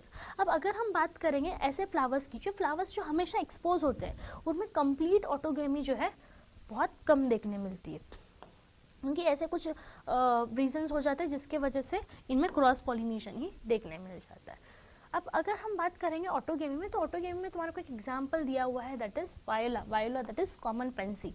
उसके अलावा ऑक्सालिस एंड कॉमेलिना। इनकी अगर हम बात करेंगे तो ये जो है 2 टाइप्स ऑफ फ्लावर प्रोड्यूस करते हैं। एक है चास्मोगैमस और एक आता है क्लिस्टोगैमस। चास्मोगैमस मतलब ऐसे फ्लावर्स जो हमेशा ओपन होते हैं, they are known as chasmogamous flower. और एक टाइप आता है क्लिस्टोगैमस जो हमेशा क्लोज स्टेज में होते हैं। अब अगर तुम देखोगे ना चास्मोगैमस में, तो क्या देख रहे हैं, यहाँ पे जो फ्लावर ओपन है, तो यहाँ पे जो है सेल्फ पॉलिनेशन ऑटोगैमी जो है हमेशा पॉसिबल नहीं है, बहुत रेयरली देखने मिल रही। यहाँ पे ज़्यादा क्या होगा, क्रॉस पॉलिनेशन देखने मिलेगा। बट क्लिस्टोगैमी की अगर हम बात करेंगे तो क्लिस्टोगैमी में जो फ्लावर्स है वो हमेशा क्या होते हैं, क्लोज होते हैं। तो इनमें जो है हमेशा कंपल्सरीली क्या होगा, सेल्फ पॉलिनेशन ही देखने मिलेगा। तो देखो what is chasmogamous flowers, the flowers which are open that is with expose anther and expose stigma. तो यहाँ पे सेल्फ पॉलिनेशन के चांसेस कम है। But cleistogamous flower they do not open at all, है ना। अब ओपन नहीं हो रहे तो एंथर और स्टिग्मा, इनमें क्या हो रहा है ना, एंथर और स्टिग्मा हमेशा क्लोज अटैच्ड है, तो उसके वजह से क्या हो रहा है, हमेशा ऑटोगैमी ही पॉसिबल हो पा रही है। तो जब ये ओपन हो रहे दैट इज फॉर एग्जाम्पल अगर हम बात करेंगे कि ये जो क्लिस्टोगैमस फ्लावर्स है, इनमें क्या हो रहा है, पहले ही जो है पॉलिनेशन हो रहा है। पॉलिनेशन होने की वजह से वहाँ पे जो भी हमको सीड मिलेगा वो एश्योर सीड मिलेगा। मतलब हमेशा एवरी जनरेशन हमको वही सीड सेट जो है देखने मिलेगा। और ये जो पॉलिनेशन हो रहा है ये in the absence of pollinators होता है। बट क्लिस्टोगैमी आगे जाके किसको लीड कर सकती है, इन ब्रीडिंग डिप्रेशन को लीड कर सकती है। नेक्स्ट टाइप आएगा तुम्हारे पास गिटोनोगैमी। गिटोनोगैमी की अगर हम बात करेंगे तो गिटोनोगैमी में हम क्या कर रहे हैं, पर्टिकुलरली पोलन ग्रेन्स का ट्रांसफर करवा रहे हैं from one flower to another. तो यहाँ पे भी अगेन सेम एक ही प्लांट है, प्लांट एक ही है, मतलब ये किसका टाइप हुआ, सेल्फ पॉलिनेशन का ही टाइप हुआ। एक ही प्लांट है बट एक ही प्लांट में तुम्हारे पास कितने फ्लावर्स देखने मिल रहे हैं, 2 फ्लावर। जैसे कि एक प्लांट है, यहाँ पे भी एक फ्लावर है तुम्हारे पास, यहाँ पे भी एक फ्लावर है। तो यहाँ पे हो क्या रहा है, इस फ्लावर का जो एंथर है अपने पोलन ग्रेन्स रिलीज कर रहा है, इस फ्लावर की फीमेल स्टिग्मा पे। तो यहाँ पे प्लांट सेम है, सिर्फ फ्लावर क्या है, डिफरेंट है। तो यहाँ पे पोलन ग्रेन्स का ट्रांसफर हो रहा है from anther to stigma of another flower of same plant. तो एक्चुअल में तुम देखोगे तो जेनेटिकली ये किससे सिमिलर है, ऑटोगैमी से सिमिलर है। बट अगर तुम फंक्शनली देखोगे तो फंक्शनली ये क्या हो रहा है, यहाँ पे क्रॉस पॉलिनेशन हो रहा है। तो गिटोनोगेमी की बात करेंगे तो functionally it is cross pollination. क्यों? क्योंकि यहाँ पे हमको किसकी जरूरत पड़ रही है, पॉलिनेटिंग एजेंट्स की जरूरत पड़ रही है। बट जेनेटिकली अगर तुम देखोगे तो यहाँ पे ये क्या है, it is a type of autogamy. क्यों? क्योंकि जो पोलन ग्रेन्स आ रहे हैं वो सेम प्लांट से ही आ रहे हैं। तो यहाँ पे भी तुम्हारे को कोई जेनेटिक वेरिएशन देखने नहीं मिलेगा। यहाँ पे जो है सेम जेनेटिकली सिमिलर ऑफस्प्रिंग्स जो है देखने मिलेंगे in the case of autogamy as well as in the case of geitonogamy. अब हम बात करेंगे जीनोगैमी की। जीनोगैमी इज नथिंग बट तुम्हारा क्रॉस पॉलिनेशन। यहाँ पे क्या हो रहा है ना, पर्टिकुलरली दो अलग अलग प्लांट्स है, ये प्लांट ए है, ये प्लांट बी है, बट स्पीशीज सेम है। भले ही प्लांट डिफरेंट है बट स्पीशीज यहाँ पे क्या रहेंगे, सेम स्पीशीज से रहेंगे। तो प्लांट डिफरेंट है यहाँ पे। तो यहाँ पे क्या हो रहा है, एक प्लांट के जो पोलन ग्रेन्स है वो दूसरे प्लांट की फीमेल की स्टिग्मा पे जाके अटैच हो रहे हैं, उससे पॉलिनेशन हो रहा है। तो उसको हम बोलते हैं जीनोगैमी या फिर क्रॉस पॉलिनेशन। तो देखो इधर क्या दिया हुआ है, it is the transfer of pollen grain from anther to stigma of different plant. Plant different है बट यहाँ पे जो स्पीशीज रहेंगे वो क्या रहेंगे, सेम रहेंगे। तो इसके वजह से क्या हो रहा है, जो भी न्यू ऑफस्प्रिंग बनेगा वो क्या रहेगा, जेनेटिकली डिफरेंट रहेगा। तो जेनेटिक वेरिएशंस जो है ये शो कर रहा है। नेक्स्ट अब अगर मैं बात करूंगी पॉलिनेशन की, तो मैंने बताई पॉलिनेशन को कैरी आउट करने के लिए हम क्या कर रहे हैं, कुछ एजेंट्स का यूज कर रहे हैं। जैसे कि हम लोग 2 टाइप्स ऑफ एजेंट यूज कर सकते हैं, biotic as well as abiotic. Biotic मतलब वहाँ पे तुम लिविंग ऑर्गेनिजम्स को यूज कर रहे हो, और अबायोटिक मतलब तुम नॉन लिविंग एजेंट्स का यूज कर रहे हो। तो हेंस उन एजेंट्स को हम बोलते हैं नॉन अबायोटिक एजेंट्स। जैसे कि एग्जांपल आएगा तुम्हारे पास wind as well as water. और बायोटिक की अगर हम बात करेंगे तो बायोटिक में एग्जांपल आएगा इंसेक्ट्स, बर्ड्स, बैट्स, मेजरली इन तीनों की बात हो रही है। उसके अलावा है primates, arboreal rodents as well as reptiles. Majorly यहाँ पे हम इन तीनों की बात करेंगे, इंसेक्ट्स, बर्ड्स और बैट्स के बारे में। सबसे पहले अबायोटिक एजेंट में तुम्हारे पास दिया हुआ है विंड। अबायोटिक एजेंट में मैंने तुम्हारे को 2 एग्जांपल बताई हुई, दैट इज विंड और वाटर। जब विंड से पॉलिनेशन होता है तो उसको हम बोलते हैं एनीमोफिली। अब ऑब्वियस है अगर विंड से पॉलिनेशन हो रहा है, और अगर तुम अबायोटिक एजेंट में देखोगे तो विंड और वाटर के कंपैरिजन में जो विंड है वो जो सबसे कॉमन जो है अबायोटिक एजेंट है। अब हो क्या रहा है, विंड से पॉलिनेशन हो रहा है, तो विंड से पॉलिनेशन हो रहा है तो यहाँ पे कैसा रहेगा ना, जो फ्लावर रहेंगे वो कैसे रहेंगे, कलरलेस रहेंगे। क्योंकि विंड से है, अबायोटिक एजेंट से है, तो ऑब्वियसली कलर वगैरह से लेना देना नहीं है, ऑर्डर से लेना देना नहीं है, नेक्टर से लेना देना नहीं है। तो हेंस यहाँ के जो भी फ्लावर रहेंगे वो कैसे रहेंगे, कलरलेस रहेंगे। दूसरा वो जो है ऑर्डरलेस रहेंगे, उनके पास कोई फ्रेग्रेंस ही नहीं रहेगा। थर्ड नेक्टरलेस रहेंगे, क्योंकि नेक्टर बना के क्या ही करेंगे, क्योंकि ये तो विंड जो है उस नेक्टर को एब्जॉर्ब नहीं करने वाला है। तो ये जो भी फ्लावर्स है वो नेक्टरलेस रहेंगे। नेक्स्ट इनकी जो साइज रहेगी वो स्मॉल रहेगी, बहुत इतनी स्मॉल रहेगी कि दिखाई भी नहीं दे रहे, दैट इज इनकॉन्स्पीशियस है। इनकॉन्स्पीशियस का मतलब होता है साइज जो है दिखाई भी नहीं दे रही। अब साइज स्मॉल है ना, तो इसीलिए ये क्या हो रहा है, ऐसे ग्रुप्स में अरेंज्ड हो रहे हैं, एकदम पैक हो जाते हैं ग्रुप्स में, तो जिसको हम बोलते हैं इनफ्लोरेसेंस। देखो यहाँ पे दिया हुआ है कि wind pollinated flowers, the flowers are packed into an inflorescence. उसके अलावा पर्टिकुलरली इनके हर एक ओवरी में एटलीस्ट एक सिंगल ओव्यूल जो है देखने मिलेगा। विंड पॉलिनेशन की अगर हम बात करेंगे तो विंड पॉलिनेशन मेजरली किसमें देखने मिल रहा है, दैट इज ग्रासेस में, जैसे राइस है, वीट है, इनमें जो है मेजरली विंड पॉलिनेशन जो है देखने मिलता है। अब अगर हम बात करेंगे विंड पॉलिनेशन की, तो हवा से पॉलिनेशन हो रहा है, तो इसीलिए हवा से पॉलिनेशन हो रहा है तो पॉसिबिलिटी है कि बहुत सारे पॉलन ग्रेन्स का वेस्टेज हो सके। इसीलिए जो है ये जो फ्लावर्स है ये बहुत लार्ज अमाउंट में पॉलन ग्रेन्स प्रोड्यूस करते हैं। उसके अलावा ये जो भी पॉलन ग्रेन्स प्रोड्यूस करेंगे वो कैसे रहेंगे, लाइट वेट रहेंगे as well as non sticky रहेंगे। क्योंकि लाइट वेट रहेंगे तभी तो ये उड़ पाएंगे, और नॉन स्टिकी रहेंगे तभी तो ये प्रॉपरली हवा की वजह से उड़ के किसी दूसरी फीमेल के ऊपर जाके बैठ सकते हैं। तो हेंस यहाँ पे जो भी पोलन ग्रेन्स हो रहे हैं वो लार्ज अमाउंट में प्रोड्यूस हो रहे हैं, एज वेल एज ये जो भी पोलन ग्रेन्स रहेंगे लाइट वेट रहेंगे प्लस नॉन स्टिकी रहेंगे। नेक्स्ट अगर हम बात करेंगे इनकी, तो यहाँ पे जो भी स्टेमन है वो इजीली वेल एक्सपोज रहेंगे। क्योंकि क्या होगा, देखो यहाँ पे दिया हुआ है वेल एक्सपोज स्टेमन, तो जब हवा आएगी तो हवा के डायरेक्शन से ये पोलन ग्रेन्स जो इजीली डिस्पर्स हो सके विंड करंट से, तो इसीलिए यहाँ पे जो स्टेमन्स है वो कैसे रहेंगे, वेल एक्सपोज रहेंगे। और जो फीमेल स्टिग्मा रहेगी वो कैसी रहेगी, फेदरी स्टिग्मा रहेगी, लार्ज रहेगी और फेदरी। क्यों, ताकि पोलन ग्रेन्स को जो है ट्रैप कर सके। नेक्स्ट अगर हम बात करेंगे तो सेकंड अबायोटिक एजेंट है तुम्हारे पास वाटर। अगर वाटर से पॉलिनेशन होता है तो उसको हम बोलते हैं हाइड्रोफिली, और वाटर से है जो है बहुत कम पॉलिनेशन हो रहा है। मैंने बताई दी अबायोटिक एजेंट में दो ही है, wind as well as water. Majorly किससे हो रहा है? विंड से, उसके अलावा थोड़ा बहुत वाटर से भी हो रहा है। वाटर से जो है बहुत रेयरली पॉलिनेशन होता है, और ये कितने जनरा तक लिमिटेड है? ओनली अबाउट 30 जनरा तक लिमिटेड है। और मोस्टली कौन पॉलिनेट कर रहा है by the help of water? Mostly monocots. Example है तुम्हारे पास वेलिस्नेरिया, हाइड्रिला, जो फ्रेश वाटर से बिलोंग करते हैं। और मरीन वाटर में एग्जाम्पल आएगा तुम्हारे पास Zostera. Zostera is also known as sea grasses. Okay, देखो यहाँ पे तुम्हारे को पिक्चर दिया, वेलिस्नेरिया, हाइड्रिला एंड जूस्टेरा। अब अगर हम बात करेंगे यहाँ पे, तो तुम्हारे को हाइड्रोफिली में जो है दो टाइप्स देखने मिल रहे हैं। यहाँ पे मेंशन है या देख रही हूँ,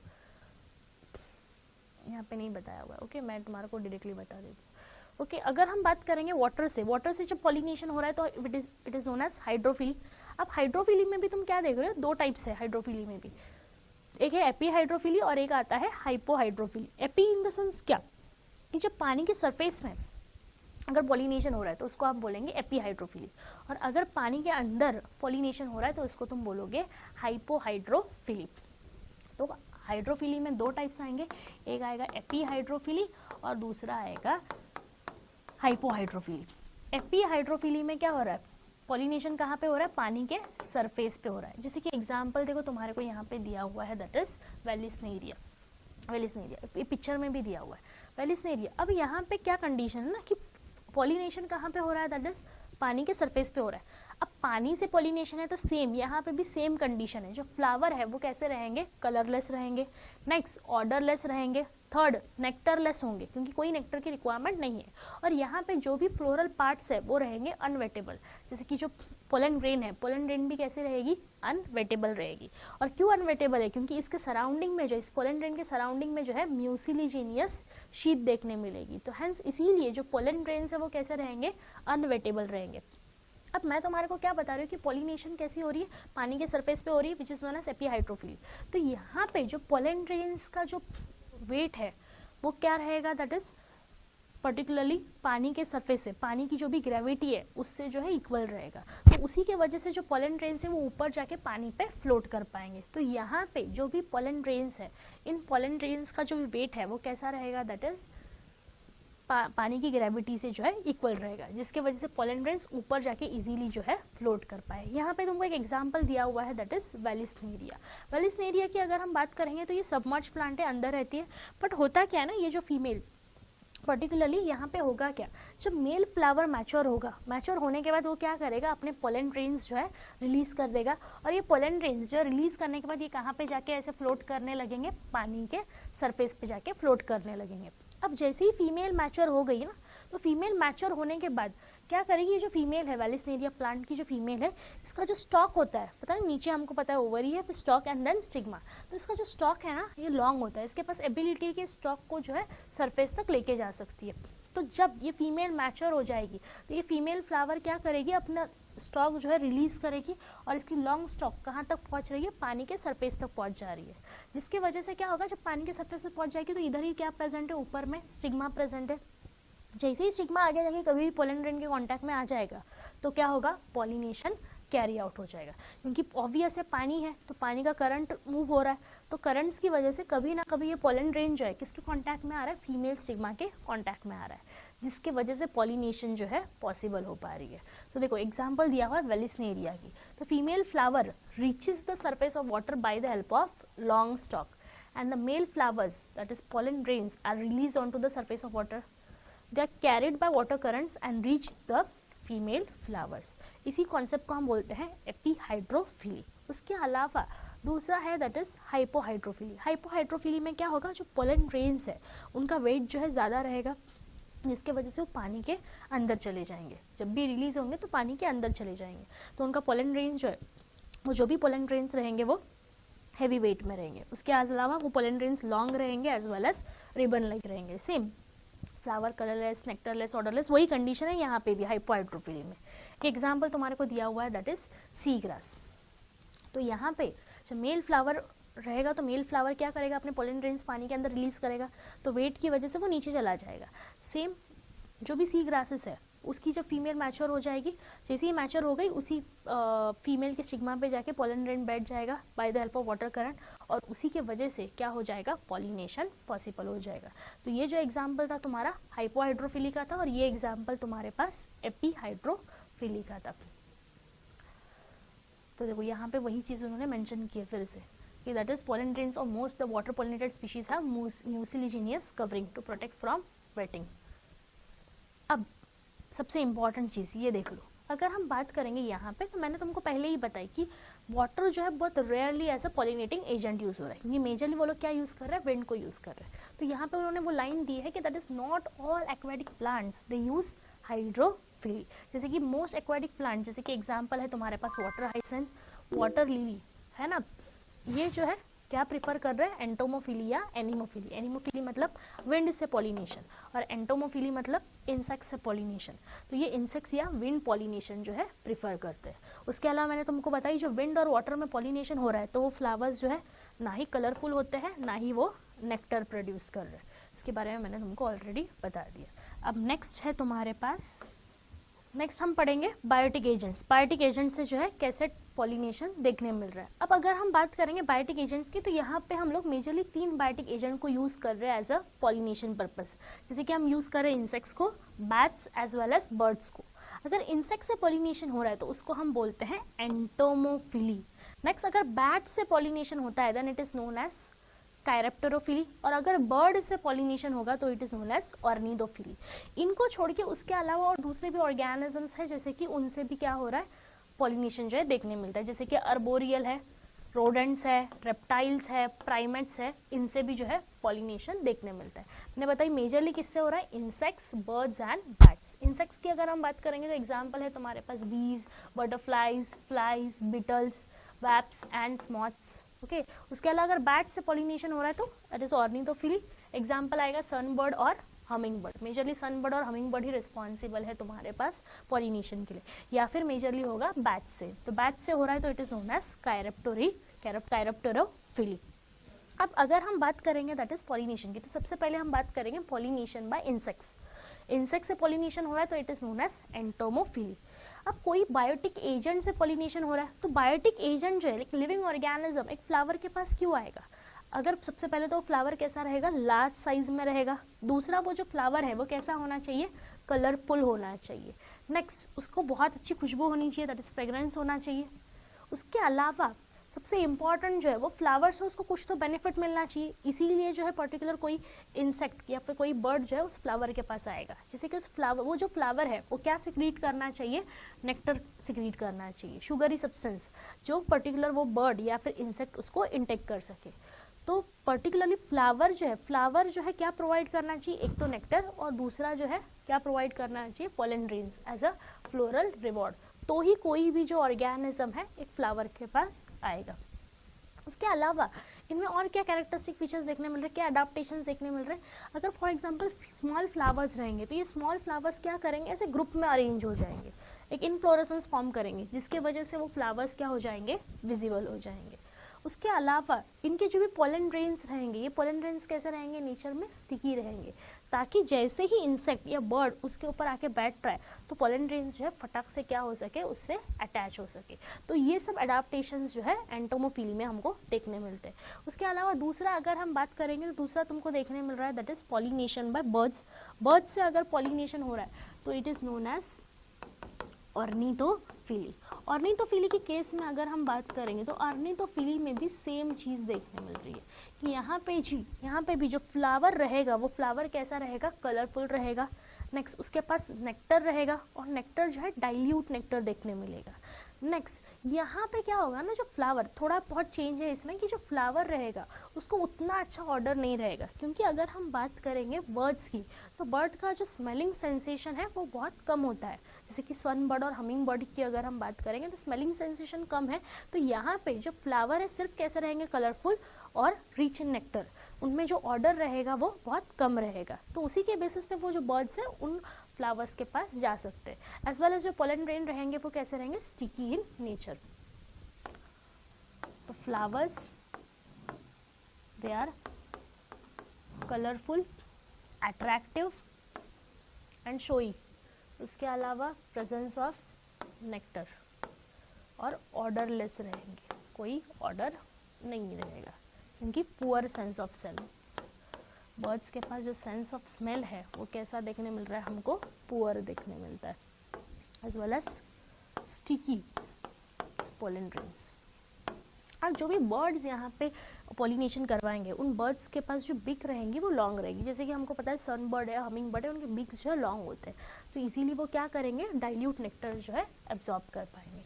फिर नेक्स्ट है तुम्हारे पास बैट्स। बैट्स से अगर पॉलिनेशन हो रहा है तो उसको हम बोलते हैं कायरोप्टेरोफिली। और अगर हम बात करेंगे बैट्स की, तो बैट्स जो है कैसा है, नॉक्टर्नल है। नॉक्टर्नल मतलब वो नाइट में एक्टिव रहता है। तो ऑब्वियस अगर नाइट में एक्टिव रह रहा है तो उसको कोई फ्लावर के कलर वगैरह से लेना देना है, तो ऑब्वियस नहीं। तो यहाँ पे जो फ्लावर है वो कैसे रहेंगे, कलरलेस फ्लावर रहेंगे। नेक्स्ट, उनको जो है बहुत ज़्यादा खुशबू रहेगी, तो अच्छा फ्रेग्रेंस रहेगा। उसके अलावा ये भी क्या सिक्रेट करेंगे, दैट इज लार्ज अमाउंट में नेक्टर सिक्रेट करेंगे। जैसे मैंने तुम्हारे को बताई थी कि विंड से अगर पॉलिनेशन हो रहा है तो वहाँ पे क्या हो रहा है, लार्ज अमाउंट में पोलन ग्रेन्स प्रोड्यूस हो रहे हैं। सेम यहाँ पे भी अगर तुम बात करोगे तो जब बैट से पॉलिनेशन होता है तो बैट से पॉलिनेशन के टाइम पे भी पोलन ग्रेन्स जो है ज़्यादा अमाउंट में जो है प्रोड्यूस होते हैं, क्योंकि पोलन, अगर बैट्स की बात करेंगे तो बैट्स जो है लॉन्ग डिस्टेंस ट्रैवलिंग कर रहे हैं, तो उसके वजह से क्या होता है, पोलन ग्रेन्स का जो है वेस्टेज देखने मिल रहा है। तो हेंस यहाँ पे भी बहुत ज़्यादा अमाउंट में जो है पोलन ग्रेन्स प्रोड्यूस होते हैं। अब अगर हम बात करेंगे तो पॉलिनेशन हो कैसे रहा है, देखो जब कोई एनिमल जो है, कोई भी इंसेक्ट है, बर्ड है, जब पर्टिकुलरली नेक्टर खाने के लिए वो फ्लावर के पास आएगा, तो जब वो नेक्टर एब्जॉर्ब कर रहा होता है तो वैसे ही जो पोलन ग्रेन्स है, जो कैसे नेचर के, स्टिकी नेचर के, इस स्टिकी नेचर के पोलन ग्रेन्स जो है फटाक से अटैच हो जाएंगे, स्टिक हो जाएंगे किसके साथ, उस इंसेक्ट के साथ। अब वो इंसेक्ट जो है पर्टिकुलरली क्या करेगा, नेक्टर खाने के बाद वो फिर आगे जाके माइग्रेशन के लिए जाएगा। जब वो मूव करता हुआ जाएगा तो वो आगे ये चीज़ देख रहा है कि सेम टाइप का फ्लावर उसको दिखेगा, तो उसको वो चीज़ याद आएगी कि भाई मैंने पहले ही, इससे पहले भी सेम उसी फ्लावर से बहुत अच्छा नेक्टर इनटेक किया था।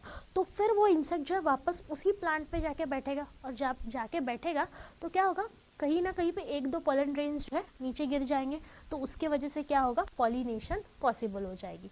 अब नेक्स्ट पॉइंट तुम्हारे को इसमें दिया हुआ है आउटब्रीडिंग डिवाइसेस। आउटब्रीडिंग डिवाइसेस क्यों दिए गए, ताकि जो है क्रॉस पॉलिनेशन हो और सेल्फ पॉलिनेशन जो है प्रिवेंट हो सके, क्योंकि हमको पता है कि क्रॉस पॉलिनेशन अगर होगा तो ही क्या होगा, जेनेटिक वेरिएशन देखने मिलेगा। तो हमको क्या करना है, सेल्फ पॉलिनेशन को प्रिवेंट करना है और क्रॉस पॉलिनेशन करवाना है। तो इसीलिए हम क्या कर रहे हैं, आउटब्रीडिंग, ऐसे कुछ डिवाइसेस देख रहे हैं जिसके वजह से क्रॉस पॉलिनेशन कैरी आउट हो। क्योंकि अगर सेल्फ पॉलिनेशन को देखोगे तो सेल्फ पॉलिनेशन आगे जाके हमको क्या शो कर रही है, इनब्रीडिंग डिप्रेशन शो कर रही है। इनब्रीडिंग डिप्रेशन है क्या, कि फॉर एग्जाम्पल अगर कंटिन्यूस सेल्फ पॉलिनेशन होगा तो जेनेटिक एबनॉर्मलिटी जो है प्लांट्स में देखने मिलेगी, उनकी प्रोडक्टिविटी भी कम हो जाएगी और एबनॉर्मलिटी देखने मिलेगी, इनफर्टिलिटी चली जाएगी, तो उसको हम बोलते हैं इनब्रीडिंग डिप्रेशन। तो वो चीज़ ना हो, तो इसीलिए हमको क्या करना है, सेल्फ पॉलिनेशन को रोकना है और क्या एनकरेज करना है, क्रॉस पॉलिनेशन एनकरेज करना है। तो to avoid self pollination and to encourage cross pollination, there are some devices in plants which are known as outbreeding devices. क्योंकि सेल्फ पॉलिनेशन क्यों मेजरली हो रहा है, क्योंकि हम क्या देख रहे हैं, जो प्लांट्स है, जो फ्लावर्स है, दे आर बाइसेक्सुअल, तो हेंस इसीलिए सेल्फ पॉलिनेशन का चांसेस ज़्यादा देखने मिल जाता है। अब क्या क्या डिवाइसेस है, देखो सबसे पहला अगर हम बात करेंगे यहाँ पे, तो इन्होंने क्या बोला है कि पर्टिकुलरली दोनों का जो दैट इज एंथर है और फीमेल स्टिग्मा है, दोनों का मैच्योरेशन टाइम क्या रहेगा, डिफरेंट रहेगा। जैसे कि अगर हम बात करेंगे, कोई एक प्लांट ऐसा है जिसमें एंथर पहले मैच्योर हो रहा है एंड देन बाद में फीमेल मैच्योर हो रही, या फिर किसी प्लांट में ऐसा होगा फीमेल पहले मैच्योर होगी और एंथर बाद में मैच्योर होगा, तो उसी के बेसिस पे यहाँ पे बात की गई है। तो इस कॉन्सेप्ट को हम बोलते हैं dichogamy. Dichogamy in the sense क्या, कि दोनों जो है एंथर और फीमेल स्टिग्मा दोनों अलग अलग टाइम पे क्या हो रही है, मैच्योर हो रही है। अब डाइकोगैमी में दो कॉन्सेप्ट आते हैं, एक आता है प्रोटेंड्री। प्रोटेंड्री, एंड्री का मतलब होता है एंड्रोशियम और प्रोटो मतलब पहला। तो प्रोटेंड्री के केस में क्या हो रहा है कि एंड्रोशियम जो है पहले मैच्योर होता है, और दूसरा कॉन्सेप्ट आता है प्रोटोगाइनी। प्रोटोगाइनी में क्या हो रहा है, गाइनोशियम जो है पहले मैच्योर हो रहा है एज कम्पेयर टू एंड्रोशियम, तो उस कॉन्सेप्ट को हम बोलते हैं डाइकोगैमी। फिर दूसरा डिवाइस क्या है कि दोनों भी जो एंथर और सिग्मा है उनका पोजीशन जो है अलग अलग रहेगा। जैसे कि मैं अगर बात करूंगी ये जो है, जो यहाँ पे क्या रहेगा, फीमेल स्टिग्मा की साइज, फीमेल स्टिग्मा जो है उसका स्टाइल का जो लेंथ रहेगा वो बड़ा रहेगा साइज में, और एंथर का जो साइज है, दैट इज स्टेमन का साइज है, वो स्मॉलर रहेगा। तो एंथर और स्टिग्मा जो है दोनों अलग अलग पोजीशन पे प्रेजेंट है। अब अगर ये एंथर पोलन रिलीज भी करेगा ना, तो ऊपर, तो इतना ऊपर तो उड़ के जा नहीं पाएगा, तो उसके वजह से भी क्या हो रहा है, सेल्फ पॉलिनेशन जो है प्रिवेंट हो रही है, और इसके वजह से आगे जाके क्या हो सकता है, क्रॉस पॉलिनेशन जो है देखने मिल सकता है। इस कॉन्सेप्ट को हम बोलते हैं हेटेरोस्टाइली।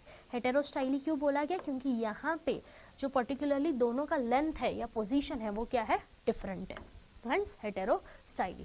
थर्ड मैकेनिज्म इन्होंने, थर्ड डिवाइस दिया है, दैट इज सेल्फ इनकम्पैटिबिलिटी। एक आता है सेल्फ इनकम्पैटिबिलिटी, और एक कॉन्सेप्ट आता है प्रीपोटेंसी।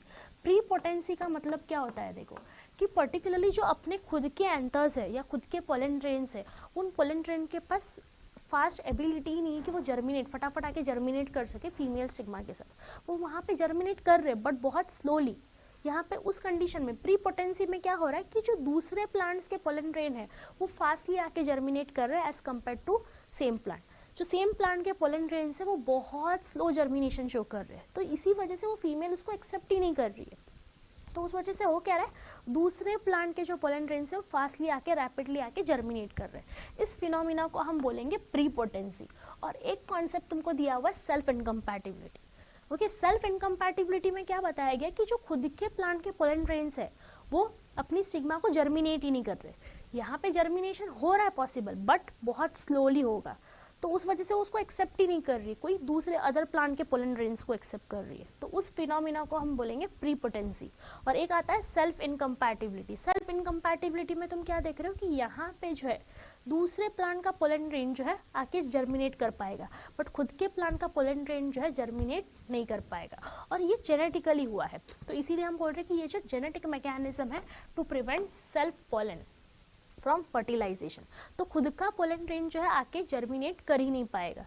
तो देखो, द इनहिबिट्स पोलन जर्मिनेशन और pollen tube growth in pistol. तो सेल्फ जर्मिनेशन पॉसिबल नहीं है, कोई दूसरे प्लांट का पोलन ग्रेन नहीं आके जर्मिनेट कर सकता है। तो इस कॉन्सेप्ट को हम बोलते हैं सेल्फ इनकम्पैटिबिलिटी। नेक्स्ट, उसके अलावा एक कॉन्सेप्ट तुम्हारे को दिया हुआ है, that is production of unisexual flowers. अगर फ्लावर्स यूनिसेक्सुअल डेवलप हो जाएंगे, जैसे कि एक फ्लावर के अंदर से मेल रहेगा और दूसरे फ्लावर में से फीमेल रहेगी, तो उसके वजह से भी क्या हो सकता है, सेल्फ पॉलिनेशन जो है प्रिवेंट हो सकता है। बट इस केस में अगर तुम देखोगे ना, तो सिर्फ ऑटोगेमी ही प्रिवेंट हो रही है, गिटोनोगेमी प्रिवेंट नहीं हो रही। जैसे कि देखो ना, ये प्लांट है, इस प्लांट में कितने फ्लावर्स है, 2 फ्लावर्स है, तो एक फ्लावर के पास मेल सेक्सुअल ऑर्गन रहेगा और दूसरे फ्लावर के पास फीमेल सेक्सुअल ऑर्गन, तो अगेन सेल्फ, यहाँ पे तो सेल्फ पॉलिनेशन पॉसिबल हो ही रही है ना। तो ऑटोगेमी से प्रिवेंट हुई, बट क्या हो रही है, गिटोनोगेमी कैरी आउट हो रही है।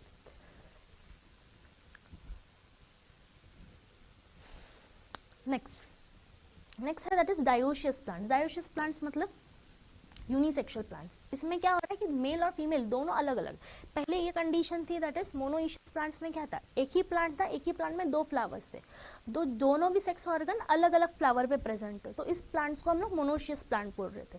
तो यहाँ पे क्या हो रहा था, ऑटोगेमी प्रिवेंट हो रही थी, बट गिटोनोगेमी प्रिवेंट नहीं हो रही थी।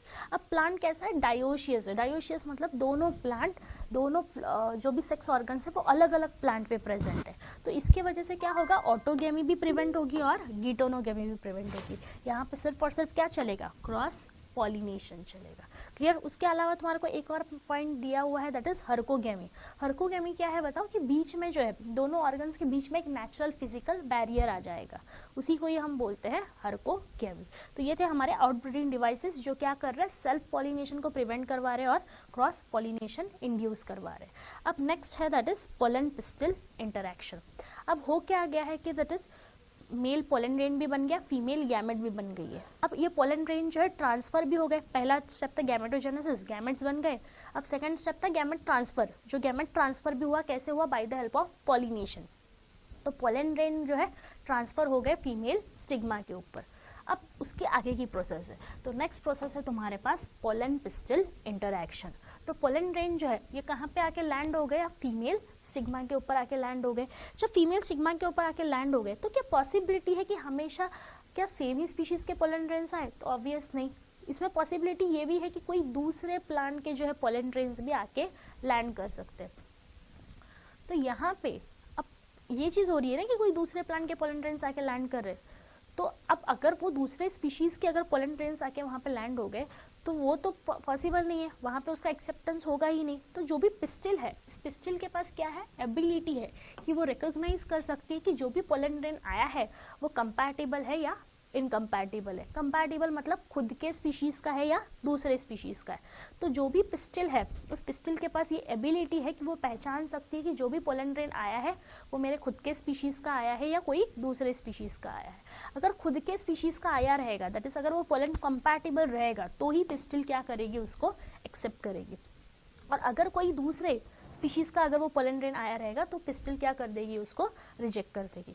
और ये जो एक्सेप्टेंस और रिजेक्शन वाला फिनोमिना है, ये कैसा चल रहा है, इनके बीच में कुछ केमिकल, कुछ प्रोटीन इंटरैक्शन चल रहा है, जिसी की वजह से ये चीज़ पॉसिबल हो पा रही है।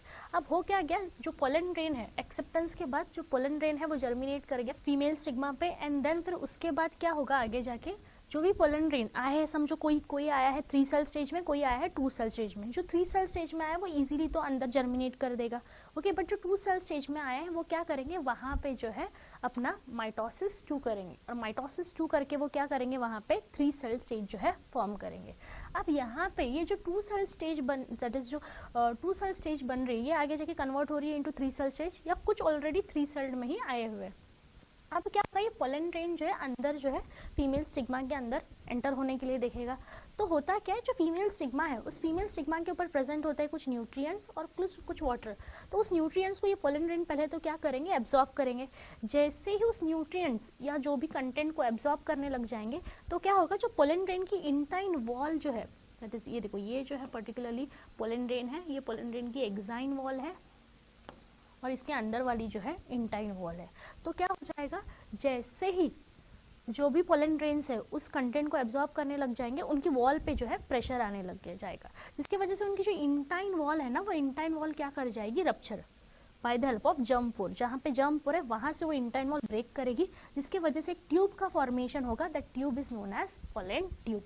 तो जैसे ही पोलन ग्रेन उस न्यूट्रिएंट को एब्जॉर्ब कर दिए, इंटाइन वॉल ब्रेक, और हेंस उसकी वजह से फॉर्म हुआ पोलन ट्यूब।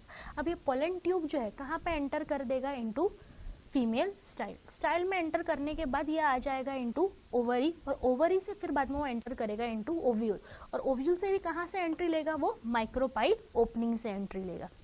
ओके अब इसको यहाँ पे आने के लिए गाइडेंस कौन दे रहा है, हमको पता है सिनर्जिड के अंदर कौन प्रेजेंट है, फिलीफॉर्म अपैरेटस प्रेजेंट है। यही फिलीफॉर्म अपैरेटस क्या कर रहे थे, गाइडेंस प्रोवाइड कर रहे थे टू पोलन ट्यूब, जिसके वजह से इजीली जो है पोलन ट्यूब एंटर कर पाया है इनटू माइक्रोपाइल। यहाँ पे इसी के बारे में बताया गया, देखो जैसे कि उन्होंने बोला है पोलन अगर कंपैटिबल रहेगा, राइट रहेगा, तो ही उसको एक्सेप्ट किया जाएगा। ये जो पोलन ग्रेन जर्मिनेट करने के बाद वहाँ पे क्या क्रिएट हो रही है, पोलन ट्यूब बन रही है by the help of one germ pore. जैसे ही पोलन ट्यूब बन गई, अब इस पोलन ग्रेन के अंदर का जितना कंटेंट है वो सब कहाँ पे आ गया, पोलन ट्यूब के अंदर आ गया। अब ये पोलन ट्यूब जो है कहाँ पे चली गई, स्टिग्मा से चली गई स्टाइल, और स्टाइल से फिर चली गई ओवरी में। ओवरी में जाने के बाद अब आगे क्या होगा, देखो ये उन्होंने वापस से वही चीज़ बोली कि अगर पोलन इनकम्पैटिबल है तो पिस्टिल उसको रिजेक्ट कर देगी by preventing pollen germination. Okay majorly जो पोलन ग्रेन्स है वो किस सेल में आ रहे हैं, 2 सेल में आ रहे हैं, that is vegetative and generative, और किसी में ये 3 सेल में आ रहे हैं। फिर आगे जाके ये जनरेटिव सेल ही क्या करेगा, 2 मेल गैमेट्स में डिवाइड करेगा जब पोलन ट्यूब का फॉर्मेशन होगा। जिस प्लांट्स में पोलन जो है 3 सेल में आते हैं, 3 सेल मतलब पोलन ट्यूब के पास ऑलरेडी क्या प्रेजेंट है, 2 मेल गैमेट्स प्रेजेंट है फ्रॉम बिगनिंग। अब पोलन ट्यूब कहाँ पे पहुँच गई, ओवरी के पास पहुँच गई, ये सब मैंने ऑलरेडी अभी बताया। फिर ये किस में एंटर करेगी, इनटू ओव्यूल, और ओव्यूल से कहाँ से एंटर करेगी, थ्रू माइक्रोपाइल। अब ओव्यूल में एंटर करने के बाद ये जाएगी एक सिनर्जिड के अंदर, क्योंकि इसको एक्चुअल गाइडेंस कौन दे रहा था, यही सिनर्जिड दे रहा था। सिनर्जिड के अंदर के जो फिलीफॉर्म अपैरेटस थे यही इसको क्या प्रोवाइड कर रहे थे, गाइडेंस। तो जो भी पोलन ट्यूब आया है वो सबसे पहले किस में एंटर कर देगा, into one of the synergids through filiform apparatus. ये फिलीफॉर्म अपैरेटस क्या प्रोवाइड कर रहे हैं, they provide guidance to the entry of pollen tube. अब इसी के बेसिस पे तुम लोग नेक्स्ट मैकेनिज्म पढ़ोगे, दैट इज डबल फर्टिलाइजेशन। जैसे ही पोलन ट्यूब जो है एंटर किया एक सिनर्जिड के अंदर, जैसे कि देखो यहाँ पे पोलन ट्यूब कहाँ पे एंटर कर रहा है, एक सिनर्जिड में एंटर कर रहा है। जैसे ही ये सिनर्जिड में एंटर किया, वहाँ पे जाने के बाद उस सिनर्जिड में प्रेजेंट होता है कुछ एक्वियस कंटेंट। उस एक्वियस कंटेंट को जो है ये पोलन ग्रेन जो है एब्जॉर्ब करने लग जाता है। जैसे वो पोलन ट्यूब उस एक्वियस कंटेंट को एब्जॉर्ब करेगा, उसकी पोलन ट्यूब पे जो है प्रेशर आ जाएगा, तो हैंस उसकी पोलन ट्यूब जो है बर्स्ट कर जाएगी। जैसे ही बर्स्ट कर गई, उसमें से रिलीज हो गए 2 मेल गैमेट्स और प्लस ट्यूब न्यूक्लियस। तो जो 2 मेल गैमेट्स है उसमें से एक मेल गैमेट जो है क्या करेगा, आगे जाके एग सेल के साथ फ्यूजन करेगा। जैसे कि देखो यहाँ पे बताया गया कि एक मेल गैमेट किसके साथ फ्यूज कर रहा है, एग सेल के साथ फ्यूज कर रहा है, और जो दूसरा मेल गैमेट है ये क्या करेगा, इस पोलर न्यूक्लियाई के साथ जाके फ्यूज करेगा। तो यहाँ पे हुआ कि 2 बार फर्टिलाइजेशन हुआ, तो हेंस इसीलिए इसको हम बोलेंगे डबल फर्टिलाइजेशन।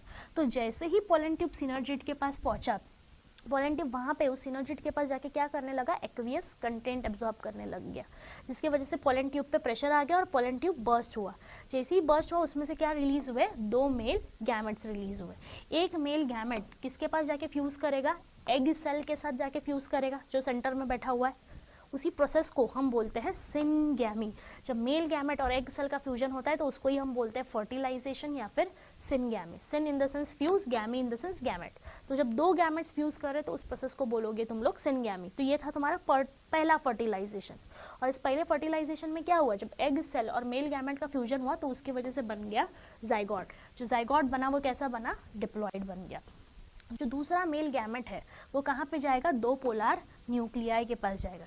ये 2 पोलर न्यूक्लियाई कहाँ पे प्रेजेंट है, बताओ, सेंट्रल सेल में प्रेजेंट है। ये दूसरा मेल गैमेट जो है इसी 2 पोलर न्यूक्लियाई के साथ फ्यूज करेगा और क्या फॉर्म करेगा, एक ट्रिप्लॉइड जो है प्राइमरी एंडोस्पर्मिक न्यूक्लियस फॉर्म करेगा। जैसे कि अगर हम बात करेंगे जो मेल गैमेट था वो मेल गैमेट कैसा था, हैप्लॉइड, और उसके पास क्या थे, 2 न्यूक्लियाई प्रेजेंट थे, 2 पोलर न्यूक्लियाई। ये 2 पोलर न्यूक्लियाई जब male gamete that is pollen tube जब एंट्री कर रहा होता है ना, तो ये 2 पोलर न्यूक्लियाई आपस में फ्यूज कर लेते हैं। ये 2 पोलर न्यूक्लियाई आपस में फ्यूज कर लेते हैं, जिनको हम बोलते हैं सेकेंडरी न्यूक्लियाई। ओके, तो टोटल कितने न्यूक्लियस है, 3 न्यूक्लियस है। 3 न्यूक्लियस 3 चीजें आपस में फ्यूज कर रही है, तो उस फ्यूजन को हम बोलेंगे ट्रिपल फ्यूजन। या फिर ये जो सेल अभी बनेगा, इस सेल को, इस न्यूक्लियस को हम बोलेंगे प्राइमरी एंडोस्पर्म न्यूक्लियस, जो कैसा रहेगा, ट्रिप्लॉइड रहेगा इन नेचर। तो यहाँ पे क्या हो रहा है, 3 न्यूक्लियस का फ्यूजन हो रहा है, तो hence it is known as triple fusion. तो हुआ क्या यहाँ पे, जैसे ही पोलन ट्यूब बर्स्ट हुआ उसमें से रिलीज हुए 2 मेल गैमेट। एक मेल गैमेट जो है, जो हैप्लॉइड है, वो किसके साथ जाके फ्यूज किया, एग सेल के साथ जाके फ्यूज किया। इसी प्रोसेस को हम बोलते हैं सिनगैमी, और इसके वजह से क्या प्रोड्यूस हुआ, जाइगोट। जो जाइगोट प्रोड्यूस हुआ वो कैसा प्रोड्यूस हुआ, डिप्लॉइड। दूसरा मेल गैमेट किसके साथ जाके फ्यूज कर रहा है, पोलर न्यूक्लियाई के साथ। जब पोलन ट्यूब एंटर कर रहा था तो ये पोलर न्यूक्लियाई आगे जाके किस में डेवलप हुए, सेकेंडरी न्यूक्लियाई में डेवलप हुए। तो ये जो सेकंड मेल गैमेट है ये सेकेंडरी न्यूक्लियाई के साथ फ्यूज करेगा। 3 न्यूक्लियस आपस में फ्यूज कर रहे हैं, इसीलिए इस फ्यूजन को तुम बोल रहे हो ट्रिपल फ्यूजन। और इसके वजह से आगे जाके जो स्ट्रक्चर बनेगा उसको हम बोलते हैं प्राइमरी एंडोस्पर्म न्यूक्लियस, जो कैसा रहेगा इन नेचर, ट्रिप्लॉइड रहेगा। तो यहाँ पे हुआ क्या, 2 टाइप के फ्यूजन हुए, एक हुई सिनगैमी और दूसरा हुआ ट्रिपल फ्यूजन। तो हेंस इसीलिए इस इवेंट को हम बोलते हैं डबल फर्टिलाइजेशन। ये जो इवेंट है ये यूनिक इवेंट है इन the case of flowering plants. अब आगे जाके क्या हो जाएगा, ट्रिपल फ्यूजन जैसे ही हुआ उसके अंदर क्या बन गया, PEN, that is primary endospermic nucleus. ये पीईएन के सराउंडिंग में क्या प्रेजेंट है, सेंट्रल सेल है। ये सेंट्रल सेल आगे जाके किस में कन्वर्ट हो रहा है, इनटू प्राइमरी एंडोस्पर्म सेल। ये जो प्राइमरी एंडोस्पर्म सेल है ये आगे जाके डेवलप होगा इनटू एंडोस्पर्म, और जो जाइगोट बना है ये जाइगोट आगे जाके किस में डेवलप होगा, एम्ब्रियो में। तो नेक्स्ट हम पढ़ेंगे पोस्ट फर्टिलाइजेशन इवेंट, जहाँ पे एक तो बन रहा है पीएन से क्या बनेगा, एंडोस्पर्म बनेगा। फिर जो जाइगोट है, जाइगोट से क्या बनेगा, एम्ब्रियो। फिर उस एम्ब्रियो के बाहर, जैसे कि देखो ये अंदर में चीज चल रही है ना, तो यहाँ पे बन गया तुम्हारा जाइगोट, जाइगोट डेवलप हुआ इनटू एम्ब्रियो। इधर बन गया पीएन जो डेवलप हुआ किसमें, एंडोस्पर्म में। अब इसके बाहर ये कौन सा स्ट्रक्चर है, this structure is known as ovule. ये जो ओव्यूल है वो किसमें डेवलप होगा, सीड में। और ओव्यूल के बाहर क्या प्रेजेंट है, ओवरी। तो ओवरी किसमें डेवलप हो जाएगी, फ्रूट में। तो पोस्ट फर्टिलाइजेशन इवेंट में हम लोग ये 4 चीजें पढ़ने वाले हैं। सबसे पहले हम पढ़ेंगे एंडोस्पर्म डेवलपमेंट। एंडोस्पर्म डेवलपमेंट में क्या हो रहा है, जो प्राइमरी एंडोस्पर्म है वो डिवाइड कर रहा है रिपीटेटिवली और फॉर्म कर रहा है ट्रिप्लॉइड एंडोस्पर्म टिश्यू। ये जो एंडोस्पर्म है ये क्यों है, ये एंडोस्पर्म नथिंग बट एक न्यूट्रिटिव टिश्यू है जिसके पास बहुत ज़्यादा फूड मटेरियल स्टोर होता है, और ये आगे जाके जो है डेवलपिंग एम्ब्रियो को क्या प्रोवाइड कर रहा है, न्यूट्रिशन प्रोवाइड कर रहा है। पर्टिकुलरली हमारा जो भी एम्ब्रियो है वो तभी डेवलप हो सकता है जब उसको न्यूट्रिशन मिलेगा। तो हमारा जाइगोट कब एम्ब्रियो में डेवलप होगा? जब एंडोस्पर्म बनेगा। विदाउट एंडोस्पर्म जो जाइगोट है आगे जाके एम्ब्रियो में डेवलप नहीं हो सकता। अब ये जो एम्ब्रियो है 3 वे से डेवलप हो रहा है। 3 टाइप्स ऑफ डिवीजन तुम्हारे को बताया गया है। पहला डिवीजन है दैट इज तुम्हारे पास न्यूक्लियर डिवीजन, सेकेंड है सेल्यूलर और थर्ड है तुम्हारे पास हेलोबियल टाइप। पहला बताया हुआ है न्यूक्लियर टाइप। न्यूक्लियर टाइप में क्या हो रहा है? देखो सिर्फ और सिर्फ न्यूक्लियर डिवीजन हो रही है। ये जो प्राइमरी एंडोस्पर्म न्यूक्लियस है PEN, ये क्या कर रहा है? सिर्फ न्यूक्लियर डिवीजन कर रहा है और मल्टीपल जो है न्यूक्लियर बना रहा है। तो ये जो डिवीजन है इस डिवीजन को हम बोलते हैं फ्री न्यूक्लियर डिवीजन, जिसके वजह से क्या हो रहा है? बहुत सारे फ्री न्यूक्लियाई बन रहे हैं। तो अब ये जो एंडोस्पर्म बना है इस एंडोस्पर्म को हम बोलते हैं फ्री न्यूक्लियर एंडोस्पर्म। तो देखो in common endosperm development PEN undergoes successive nuclear division to produce free nuclear. This stage is called as free nuclear endosperm. ये फ्री न्यूक्लियर का नंबर जो है हर इसमें वेरी करेगा। क्लियर? जैसे कि एग्जांपल मैं तुम्हारे को बताऊंगी कोकोनट वाटर। जो कोकोनट में जो कोकोनट वाटर पीते हैं this is nothing but free nuclear endosperm. एक बार जब न्यूक्लियर डिवाइड किए तो अब सेकंड टाइप क्या होगा? सेल्यूलर एंडोस्पर्म, सेल्यूलर टाइप, जहाँ पे क्या होगा? एंडोस्पर्म में आगे जाके सेल वॉल फॉर्मेशन होगी। दैट इज ये समझो PEN है, PEN से क्या हुआ? पहले न्यूक्लियर डिवीजन हुआ। अब इस हर न्यूक्लियाई के ऊपर किसका फॉर्मेशन होगा? सेल वॉल फॉर्मेशन होगा। तो इस एंडोस्पर्म को तुम बोलोगे सेल्यूलर एंडोस्पर्म। जैसे कि मैं अगर एग्जांपल की बात करूंगी, जो कर्नल होता है, वाइट कर्नल जो मलाई होती है, that is nothing but cellular endosperm. तो अगर हमको पता है पहले जो कोकोनट उसमें तुम देखोगे तो उसमें जो व्हाइट कर्नल का अमाउंट बहुत कम होता है, पानी का अमाउंट ज़्यादा होता है। बट जैसे जैसे तुम आगे देखोगे तो आगे जाने के बाद क्या हो रहा है? पानी का अमाउंट धीरे धीरे कम होता है और व्हाइट कर्नल का अमाउंट इंक्रीज होता जा रहा है। तो क्यों हो रहा है? क्योंकि व्हाइट कर्नल का अमाउंट क्यों इंक्रीज हो रहा है? क्योंकि आगे आगे जाके क्या हो रहा है? सेल वॉल फॉर्मेशन जो है देखने मिल जाती है। तो ये थे तुम्हारे पास 2 टाइप। तो tender coconut water is a free nuclear endosperm which is made up of thousands of nuclei and the surrounding white kernel is known as cellular endosperm. Clear है? नेक्स्ट है तुम्हारे पास थर्ड टाइप है that is helobial type. Helobial type में अगर हम बात करेंगे तो हेलोबियल टाइप में क्या हो रहा है? देखो पहले जो पर्टिकुलरली PEN है वो क्या कर रहा है? ऐसा ट्रांसवर्स डिवीजन कर रहा है और ट्रांसवर्स डिवीजन करके 2 अनइक्वल सेल्स बना रहा है। एक बड़ा वाला सेल बन रहा है और एक स्मॉलर सेल बन रहा है, जिसको हम एक को माइक्रोपाइलर सेल बोलेंगे और एक चलाजल सेल बोलेंगे। अब यही जो सेल्स है ये आगे जाके क्या कर रहे हैं? पहले फ्री न्यूक्लियर डिवीजन करेंगे, फ्री न्यूक्लियर डिवीजन करेंगे एंड देन फिर बाद में क्या करेंगे? सेल्यूलर डिवीजन करेंगे। तो हेंस इसको हम बोलते हैं हेलोबियल टाइप। और ये हेलोबिएसी फैमिली में ये टाइप देखने मिल रहा है, तो हेंस इसीलिए इसको helobial type of endospermic development बोला जाता है। अब नेक्स्ट है तुम्हारे पास एम्ब्रियोनिक डेवलपमेंट, जहाँ पे क्या हो रहा है? जो जाइगोट है वो आगे जाके किस में डेवलप हो रहा है? Into embryo. तो इसी को हम बोलते हैं एम्ब्रियोजेनेसिस। ओके, अब एम्ब्रियो कहाँ पर डेवलप होगा? एट माइक्रोपाइलर एंड, क्योंकि वहीं पे क्या लोकेटेड था? तुम्हारा जाइगोट सिचुएटेड था। ओके, जाइगोट कब डिवाइड करेगा? मैंने बताई जब उसको क्या मिलेगा? सम अमाउंट में एंडोस्पर्म मिलेगा, क्योंकि हमको पता है एंडोस्पर्म क्या प्रोवाइड कर रहा है? It provides nutrition to developing embryo. Okay, अब अगर हम बात करेंगे दैट इज मोनोकॉट और डाइकॉट में, दोनों में भी जो है थोड़ी बहुत एम्ब्रियोजेनी डिफरेंट देखने मिलती है। स्टार्टिंग जो एम्ब्रियोनिक डेवलपमेंट होगा वो सिमिलर रहेगा, बट बाद में आगे जाके जो है थोड़ा बहुत वेरी करेगा। तो सबसे पहले मैं बात करूंगी डाइकॉट। डाइकॉट की अगर हम बात करेंगे तो डाइकॉट में क्या हो रहा है? सबसे पहले जो जाइगोट है ये पहला माइटोटिक डिवीजन करेगा। माइटोटिक डिवीजन करके कितने सेल स्ट्रक्चर बनाएगा? 2 सेल स्ट्रक्चर बनाएगा। जो 2 सेल स्ट्रक्चर बन रहा है इसको हम बोलते हैं प्रो एम्ब्रियो। यहाँ पे जो डिवीजन होगी वो कैसी होगी? अनइक्वल डिवीजन होगी। ओके, अनइक्वल डिवीजन होगी, जहाँ पे पर्टिकुलरली ये जो नीचे वाला सेल है इसको हम बोलते हैं एम्ब्रियोनल सेल और ऊपर वाले सेल को हम बोलते हैं सस्पेंसर सेल। अब होगा कि ये जो एम्ब्रियो सेल है, एम्ब्रियोनिक सेल जो है, ये आगे जाके डिवाइड करेगा, सस्पेंसर भी आगे जाके डिवाइड करेगा। सस्पेंसर आगे जाके जो है बहुत सारा माइटोटिक डिवीजन करेगा, फिर आगे जाके 6 to 8 सेल जो है सस्पेंसर सेल बन जाएंगे। और उसके साथ साथ जो नीचे एम्ब्रियोनल सेल है, ये एम्ब्रियोनल सेल भी क्या करेगा? डिवाइड करेगा। तो ये जब एम्ब्रियोनल सेल डिवाइड करेगा तो उसके वजह से प्रो एम्ब्रियो से कौन सी कंडीशन आएगी? Globular embryo. फिर ग्लोब्यूलर एम्ब्रियो से आएगी तुम्हारे पास हार्ट शेप एम्ब्रियो। जैसे कि क्या होगा? पर्टिकुलरली ये सेल्स डिवाइड कर रहे जैसे कि 2 सेल से 4 सेल बना, 4 सेल से 8 सेल बना, फिर 8 सेल से क्या बन गया, 16 सेल बन गया, ऐसे क्या हो रहा है, डिवीजन होता ही जा रहा है। अब आगे जाके क्या हो जाएगा ना, ये ग्लोब्यूलर एम्ब्रियो में क्या देखने मिलेगा कि राइट साइड भी डिवीजन हो रही है और लेफ्ट साइड भी डिवीजन हो रही है, बट सेंटर में कोई डिवीजन ही नहीं देखने मिलती है, जिसकी वजह से आगे जाके क्या होता है, हार्ट शेप एम्ब्रियो जो है बनने लग जाता है। फिर उसके बाद आगे जाके तुम्हारे पास बनेगा मैच्योर एम्ब्रियो। इसको हम लोग हॉर्स शू शेप एम्ब्रियो भी बोलते हैं, क्योंकि इसका जब शेप देखते हो तो हॉर्स के शू की तरह दिखाई देता है। तो ये है तुम्हारा एम्ब्रियोनिक डेवलपमेंट इन डाइकॉट। तो डाइकॉट में पहले क्या बन गया, जाइगोट, जाइगोट से बन गया प्रो एम्ब्रियो, 2 सेल्ड एम्ब्रियो। इसी प्रो एम्ब्रियो में तुम्हारे पास एक सेल था एम्ब्रियोनल सेल और दूसरा सेल था तुम्हारा सस्पेंसर सेल। यही जो सस्पेंसर सेल था ये डिवाइड करके उसने क्या बना दिया, सस्पेंसर बना दिया। सस्पेंसर का काम क्या है, देखो एम्ब्रियो को पुश करना टुवर्ड्स एंडोस्पर्म।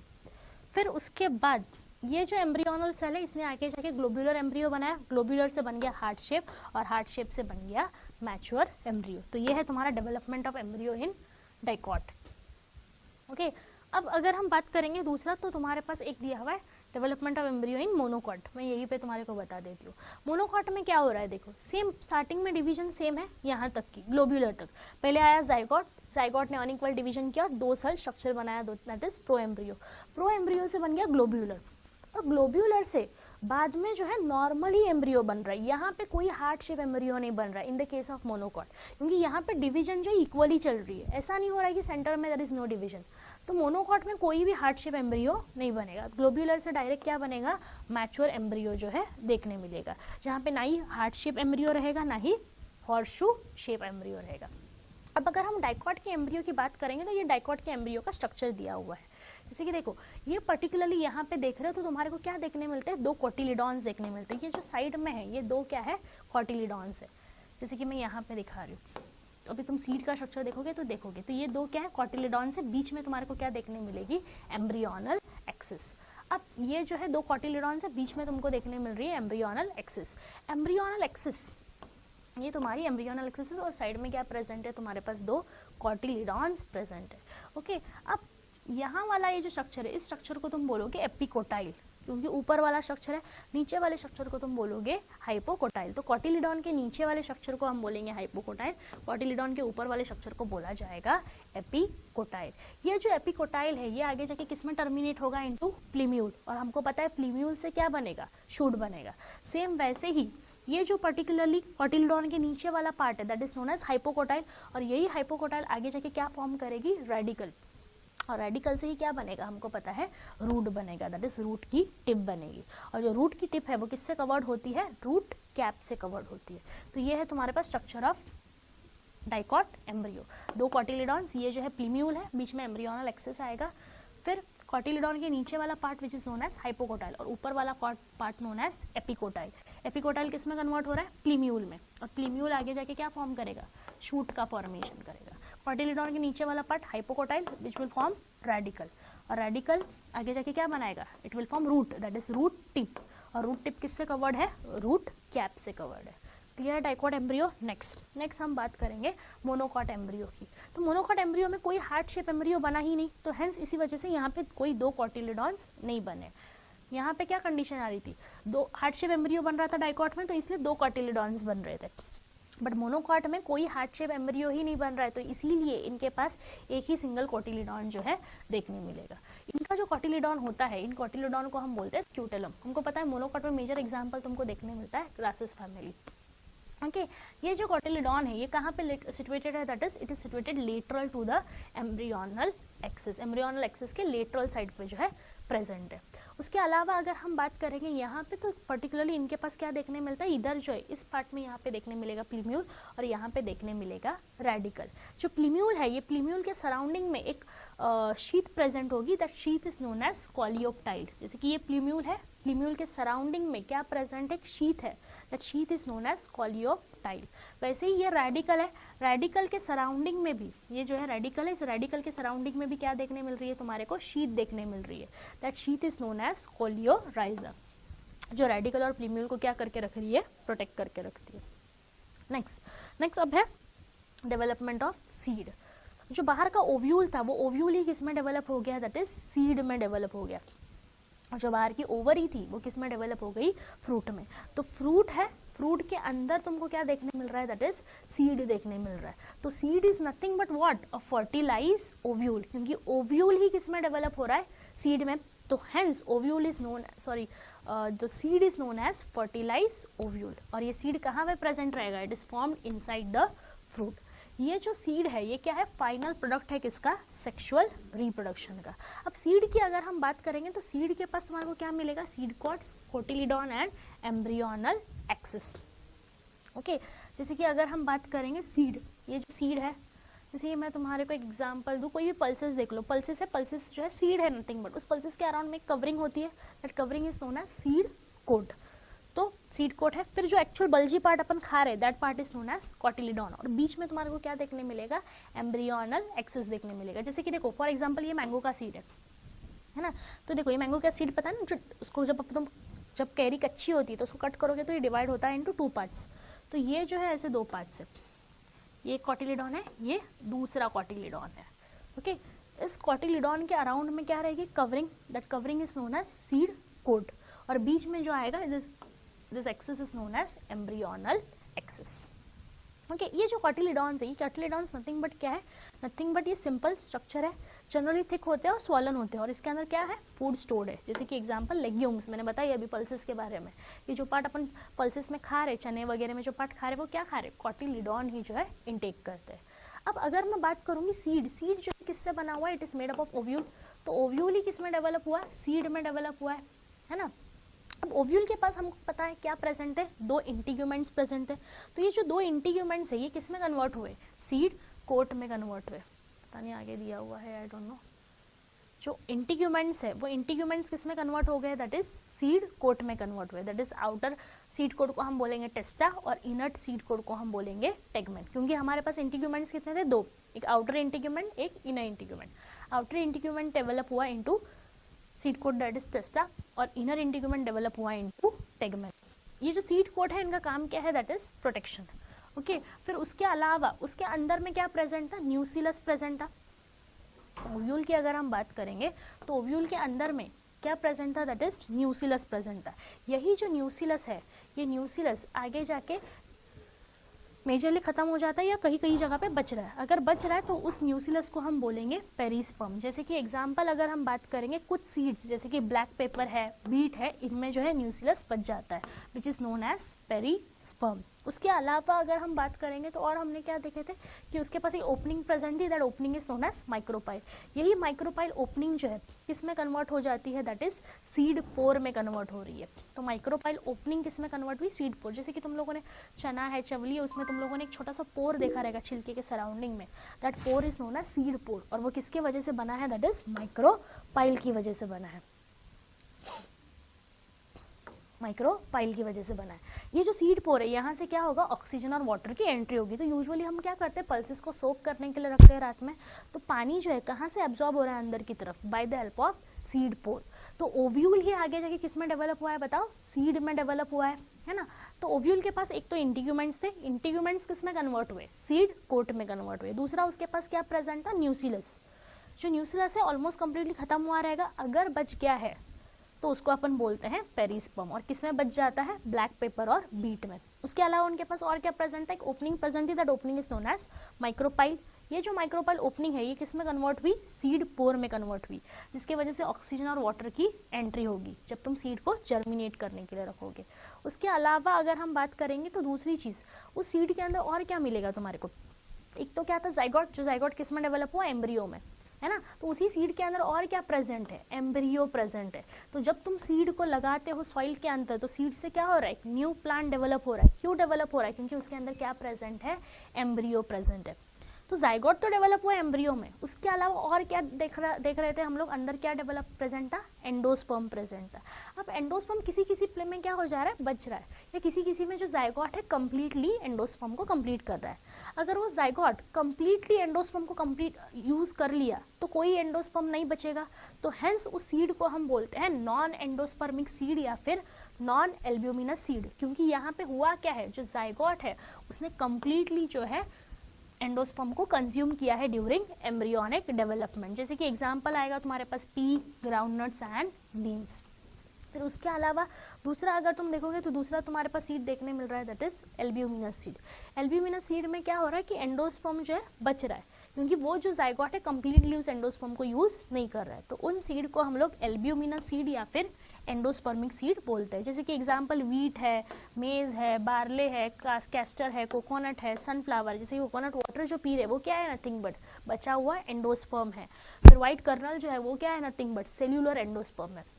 तो इन सब प्लांट्स में जो है एंडोस्पर्म बच जाता है। तो अगर एंडोस्पर्म बच रहा है they it is known as albuminous seed, और अगर एंडोस्पर्म खत्म हो गया तो उस सीड को बोलोगे नॉन एल्ब्यूमिनस या फिर नॉन एंडोस्पर्मिक सीड। अब यूजुअली क्या हो गया, सीड जो है ओव्यूल से क्या हो गया, सीड बन गया। अब ये जो सीड है ना, इन सीड के पास एबिलिटी है कि वो क्या कर सकता है, डॉर्मेंसी पीरियड में जा सकता है। क्योंकि जैसे जैसे सीड मैच्योर हो रहा है, देखो यहाँ पे क्या हुआ है, सीड की मैच्योरिटी हो गई है। जब सीड मैच्योर हो जाता है ना तो सीड जो है रिलेटिवली ड्राई हो जा रहा है। और ड्राई क्यों हो रहा है, क्योंकि उसके अंदर का जो भी वाटर कंटेंट है that is 10 to 15% water content है वो क्या हो जाता है, पर्टिकुलरली रिड्यूस हो रहा है। तो इसकी वजह से सीड ड्राई हो जाता है। अब ये जो जब सीड ड्राई हो जाता है ना तो वो एक इनएक्टिव पीरियड पे चला जाता है। अब ये जर्मिनेट नहीं कर सकता, इससे कोई न्यू प्लांट नहीं मिलेगा। क्यों, क्योंकि ये जो है अब एक इनएक्टिव स्टेज में पहुंच गया है। उस इनएक्टिव स्टेज को हम बोलते हैं डॉर्मेंसी। और ये क्यों है ना, ताकि सीड की वायबिलिटी बनी रहे, क्योंकि आगे जाके जो है इन फ्यूचर कभी भी जो है उस सीड को जर्मिनेट करने का रहेगा तो वो जर्मिनेट कर पाए, तो उसकी वायबिलिटी बनी रहे। इसीलिए ये सीड क्या करता है, कुछ वक्त के लिए एक इनएक्टिव पीरियड पे चला जाता है, that inactive period is known as dormancy. तो यहाँ पे हो क्या रहा है, जो सीड है उसकी सीड की मेटाबॉलिक एक्टिविटी क्या हो जाएगी, स्लो डाउन हो जाएगी और वो इनएक्टिव पीरियड पे जाएगा। और ये सब क्यों हो रहा है, ड्यू टू अनफेवरेबल कंडीशंस। जब अनफेवरेबल कंडीशन है, जैसे कि प्रॉपर टेम्परेचर नहीं है, प्रॉपर ऑक्सीजन नहीं है, प्रॉपर पानी नहीं है, तो उसके वजह से ये सीड जो है डॉर्मेंसी पीरियड पे जाते हैं। लेकिन जब फेवरेबल कंडीशंस इनको मिलेंगे तो सीड जो है फिर से क्या होंगे, डॉर्मेंसी पीरियड से बाहर निकल के फिर से क्या कर जाएंगे, जर्मिनेट कर पाएंगे। अब नेक्स्ट है that is development of fruit. जो ओवरी है वो आगे जाके किस में डेवलप हो रही है, फ्रूट में। और ये सब किसकी वजह से हो रहा है, ड्यू टू हॉर्मोन्स। हॉर्मोन्स की वजह से ही जो ओवरी है वो किस में डेवलप हो जा रही है, फ्रूट में डेवलप हो रही है। ओके तो देखो यहाँ पे उन्होंने लिखा है कि transformation of ovule into seed and ovary into fruit proceed simultaneously. तो जो ओवरी है वो किस में कन्वर्ट हो रही है, फ्रूट में। अब ओवरी के पास क्या था, सिर्फ नथिंग बट ओवरी वॉल बची थी। तो ओवरी के पास नथिंग बट क्या है, सिर्फ ओवरी वॉल है। यही ओवरी वॉल किस में डेवलप हो रही है, फ्रूट वॉल में डेवलप होती है। इसी फ्रूट वॉल को हम क्या बोलेंगे, पेरिकार्प बोलेंगे। ये जो पेरिकार्प है ना, ये पेरिकार्प जो है फ्लैशी भी हो सकता है या फिर ड्राई भी हो सकता है। अगर वो फ्लैशी है मतलब वो डिफरेंशिएटेड है इनटू 3 लेयर्स। 3 लेयर्स मतलब तुम्हारे को देखने मिल रहा है आउटर जो है इसको हम बोलते हैं एक्सोकार्प, मिडल वाला है दैट इज मीजोकार्प। एक्सोकार्प को तुम लोग एपिकार्प भी बोल सकते हो, एपिकार्प। फिर मिडल वाला it is known as mesocarp और अंदर वाला it is known as endocarp. जैसे कि फॉर एग्जांपल मैं बताऊंगी, मैंगो है, मैंगो में जो कैरी आती है, जो बाहर का ग्रीन कलर का छिलका है that is known as exocarp या एपिकार्प। फिर अंदर का जो व्हाइटिश पोर्शन हम खा रहे हैं that is known as mesocarp. और जो अंदर सीड है, सीड के अराउंड की जो पर्टिकुलरली छोटी सी कवरिंग है, पतली सी, दैट इज व्हाइट कलर की covering, that is known as endocarp. अब मैं मैंगो की बात करूंगी, मैंगो में जो येलोइश ऑरेंज कवरिंग होती है that is known as epicarp. फिर जो एक्चुअल ऑरेंजिश पार्ट हम खा रहे हैं, येलोइश ऑरेंज पार्ट खा रहे हैं, that is known as mesocarp. फिर मीजोकार्प के ऊपर जो स्टोनी कवरिंग है ना, पता ना मैंगो जो मैच्योर हो रहा है तो उसके अराउंड में स्टोनी कवरिंग आ रही है, that stony covering is known as endocarp. तो मैंगो और कोकोनट में क्या हो रहा है ना, वो जो एंडोकार्प है वो किस में कन्वर्ट हो रहा है, स्टोन में कन्वर्ट हो रहा है, स्टोनी कवरिंग क्रिएट कर रहा है जिसको हम बोलते हैं ड्रूप। तो इन the case of mango and coconut, mango और कोकोनट में क्या हो रहा है, जो एंडोकार्प कैसा हो जा रहा है, स्टोनी हो जा रहा है, which is known as drupe. और इसी ड्रूप के अंदर प्रेजेंट होता है सीड। क्लियर है। तो ये था तुम्हारे पास डेवलपमेंट ऑफ फ्रूट। और फ्रूट का डेवलपमेंट किसकी वजह से हुआ, ड्यू टू हार्मोनल चेंजेस की वजह से हुआ। तो यहाँ पे सिर्फ ओवरी के पास क्या बची थी, ओवरी वॉल बची थी, जो किस में डेवलप हो गई, फ्रूट वॉल में डेवलप हुई, which is known as pericarp. ये पेरिकार्प 3 लेयर्स में डिवाइडेड है। अगर फ्लैशी है तो 3 पार्ट्स में डिवाइडेड है, जैसे कि इन the case of guava, orange and mango. But किसी किसी में ये ड्राई भी हो सकती है। ड्राई मतलब it is not differentiated into 3 layers, जैसे कि एग्जांपल है तुम्हारे पास ग्राउंडनट एंड मस्टर्ड। नेक्स्ट, अब कुछ फ्रूट्स है, ये तो क्या है, नेचुरल है कि जो ओवरी है वो डेवलप हो गई फ्रूट में। अब कभी कभी क्या हो रहा है ना, तो ये जो बना है ये किसकी वजह से बना है बताओ, ड्यू टू फर्टिलाइजेशन हुआ है ये चीज़। अब क्या हो रहा है ना, कभी कभी केस में तुम लोग क्या देख रहे हो, आजकल तुम यूजुअली ये चीज़ देखने तुमको मिल रही है कि जो फ्रूट है ये विदाउट फर्टिलाइजेशन जो है डेवलप हो रहा है। मतलब जो ओवरी है बिना फर्टिलाइजेशन के ही किस में डेवलप होती है, फ्रूट में डेवलप हो रही है। उस फ्रूट्स को हम बोलते हैं पार्थिनोकार्पिक फ्रूट्स। ये अगेन इंपॉर्टेंट टर्म है। पार्थिनोकार्पी टर्म देने वाले साइंटिस्ट है नॉल। उन्होंने बताया था कि यहाँ पे क्या हो रहा है, जो ओवरी है वो विदाउट फर्टिलाइजेशन ही किस में डेवलप हो रही है, फ्रूट में डेवलप हो रही है। और ये कैसे हो रहा है, जो ओवरी है उस ओवरी में हम क्या इंड्यूस कर रहे हैं, हार्मोन्स इंड्यूस कर रहे हैं, जिसकी वजह से जो ओवरी का एनलार्जमेंट हो रहा है। और जैसे ही ओवरी का एनलार्जमेंट होगा क्या डेवलप होगा, वहाँ पे फ्रूट डेवलप होगा। और ये किसकी वजह से हो रहा है, ड्यू टू हार्मोन्स। ये सब चीज़ें किसकी वजह से की जा रही है, due to the application of growth hormones. जैसे कि मैं एक एग्जाम्पल लूँ तुम्हारे पास, indole 3 acetic acid that is auxin का इंडक्शन किया जा रहा है, जिसके वजह से क्या डेवलप हो रहा है, ओवरी कन्वर्ट हो रही है फ्रूट में। तो उसके वजह से क्या होगा ना कि वो जो फ्रूट्स बनेंगे वो कैसे बनेंगे, सीडलेस, क्योंकि कोई फर्टिलाइजेशन ही नहीं हुआ। और अगर फर्टिलाइजेशन नहीं हुआ तो ओव्यूल कन्वर्ट ही नहीं होगा सीड में, तो हेंस वो जो फ्रूट्स रहेंगे वो क्या रहेंगे, सीडलेस रहेंगे। एग्जाम्पल है तुम्हारे पास बनाना, पाइनएप्पल, वाटरमेलन, है ना। तो इन फ्रूट्स को हम बोलते हैं पार्थिनोकार्पिक फ्रूट्स। अब लास्ट पॉइंट तुम्हारे पास है that is apomixis and poly embryony. Apomixis में क्या हो रहा है, तुम सीड प्रोड्यूस कर रहे हो विदाउट फर्टिलाइजेशन, इसी प्रोसेस को तुम बोलते हो एपोमिक्सिस। तो देखो ना, विदाउट फर्टिलाइजेशन सीड प्रोड्यूस हो रहा है, फर्टिलाइजेशन नहीं हो रहा है, तो इसीलिए हम बोल रहे हैं it is a type of asexual reproduction. But क्या हो रहा है, सीड प्रोड्यूस हो रहा है, और सीड किसका प्रोडक्ट है, it is a product of sexual reproduction. तो अगर हम एपोमिक्सिस की बात करेंगे तो एपोमिक्सिस जो है किसका टाइप है, asexual, it is a form of asexual reproduction. But ये किसको मिमिक कर रहा है, सेक्सुअल रिप्रोडक्शन को मिमिक करता है। जैसे कि किस किस में एपोमिक्सिस की प्रोसेस देखने मिलती है, एस्टरेसी और ग्रासेस फैमिली में जो है एपोमिक्सिस देखने मिल जा रही है। नेक्स्ट, उसके अलावा अगर हम बात करेंगे तो ये जो एपोमिक्सिस है, ये एपोमिक्सिस जो है तुम लोग वेरियस टाइप से, 3 टाइप से कर सकते हो। एक है रिकरेंट एपोमिक्सिस, एक आता है नॉन रिकरेंट एपोमिक्सिस, और फिर आता है third that is adventive apomixis की वजह से। तो 3 टाइप से तुम एपोमिक्सिस कर सकते हो। फिर उसके अलावा नेक्स्ट है तुम्हारे पास पॉली एम्ब्रियोनी। पॉली एम्ब्रियोनी की अगर हम बात करेंगे तो पॉली एम्ब्रियोनी में क्या हो रहा है, मोर देन 1 एम्ब्रियो जो है प्रोड्यूस हो जाता है। एक तुम्हारा नॉर्मल जाइगोटिक एम्ब्रियो बनेगा ड्यू टू फ्यूजन, और दूसरा कोई न्यूसिलस का सेल या कोई इंटीग्यूमेंट का सेल ही जो है एम्ब्रियो में डेवलप होगा। तो इसकी वजह से एक से ज़्यादा एम्ब्रियो डेवलप हो रहे हैं, तो उस कॉन्सेप्ट को हम बोलेंगे पॉली एम्ब्रियोनी। इसके बेसिस पे ज़्यादा क्वेश्चंस तुमको देखने नहीं मिलेंगे, मेजरली क्वेश्चन तुम्हारे को यहाँ पे देखने मिलेगा पार्थिनोकार्पी पे। और उसके अलावा तुमको स्टार्टिंग में जो भी रिप्रोडक्टिव ऑर्गन्स है, पॉलिनेशन है, डबल फर्टिलाइजेशन पे जो है मेजर क्वेश्चंस देखने मिल जाते हैं। इसके अलावा आगे हमारे पास और कोई पॉइंट नहीं रह गया है डिस्कस करने के लिए, ऑलमोस्ट हमने सब पॉइंट्स जो है डिस्कस कर लिए। Thank you.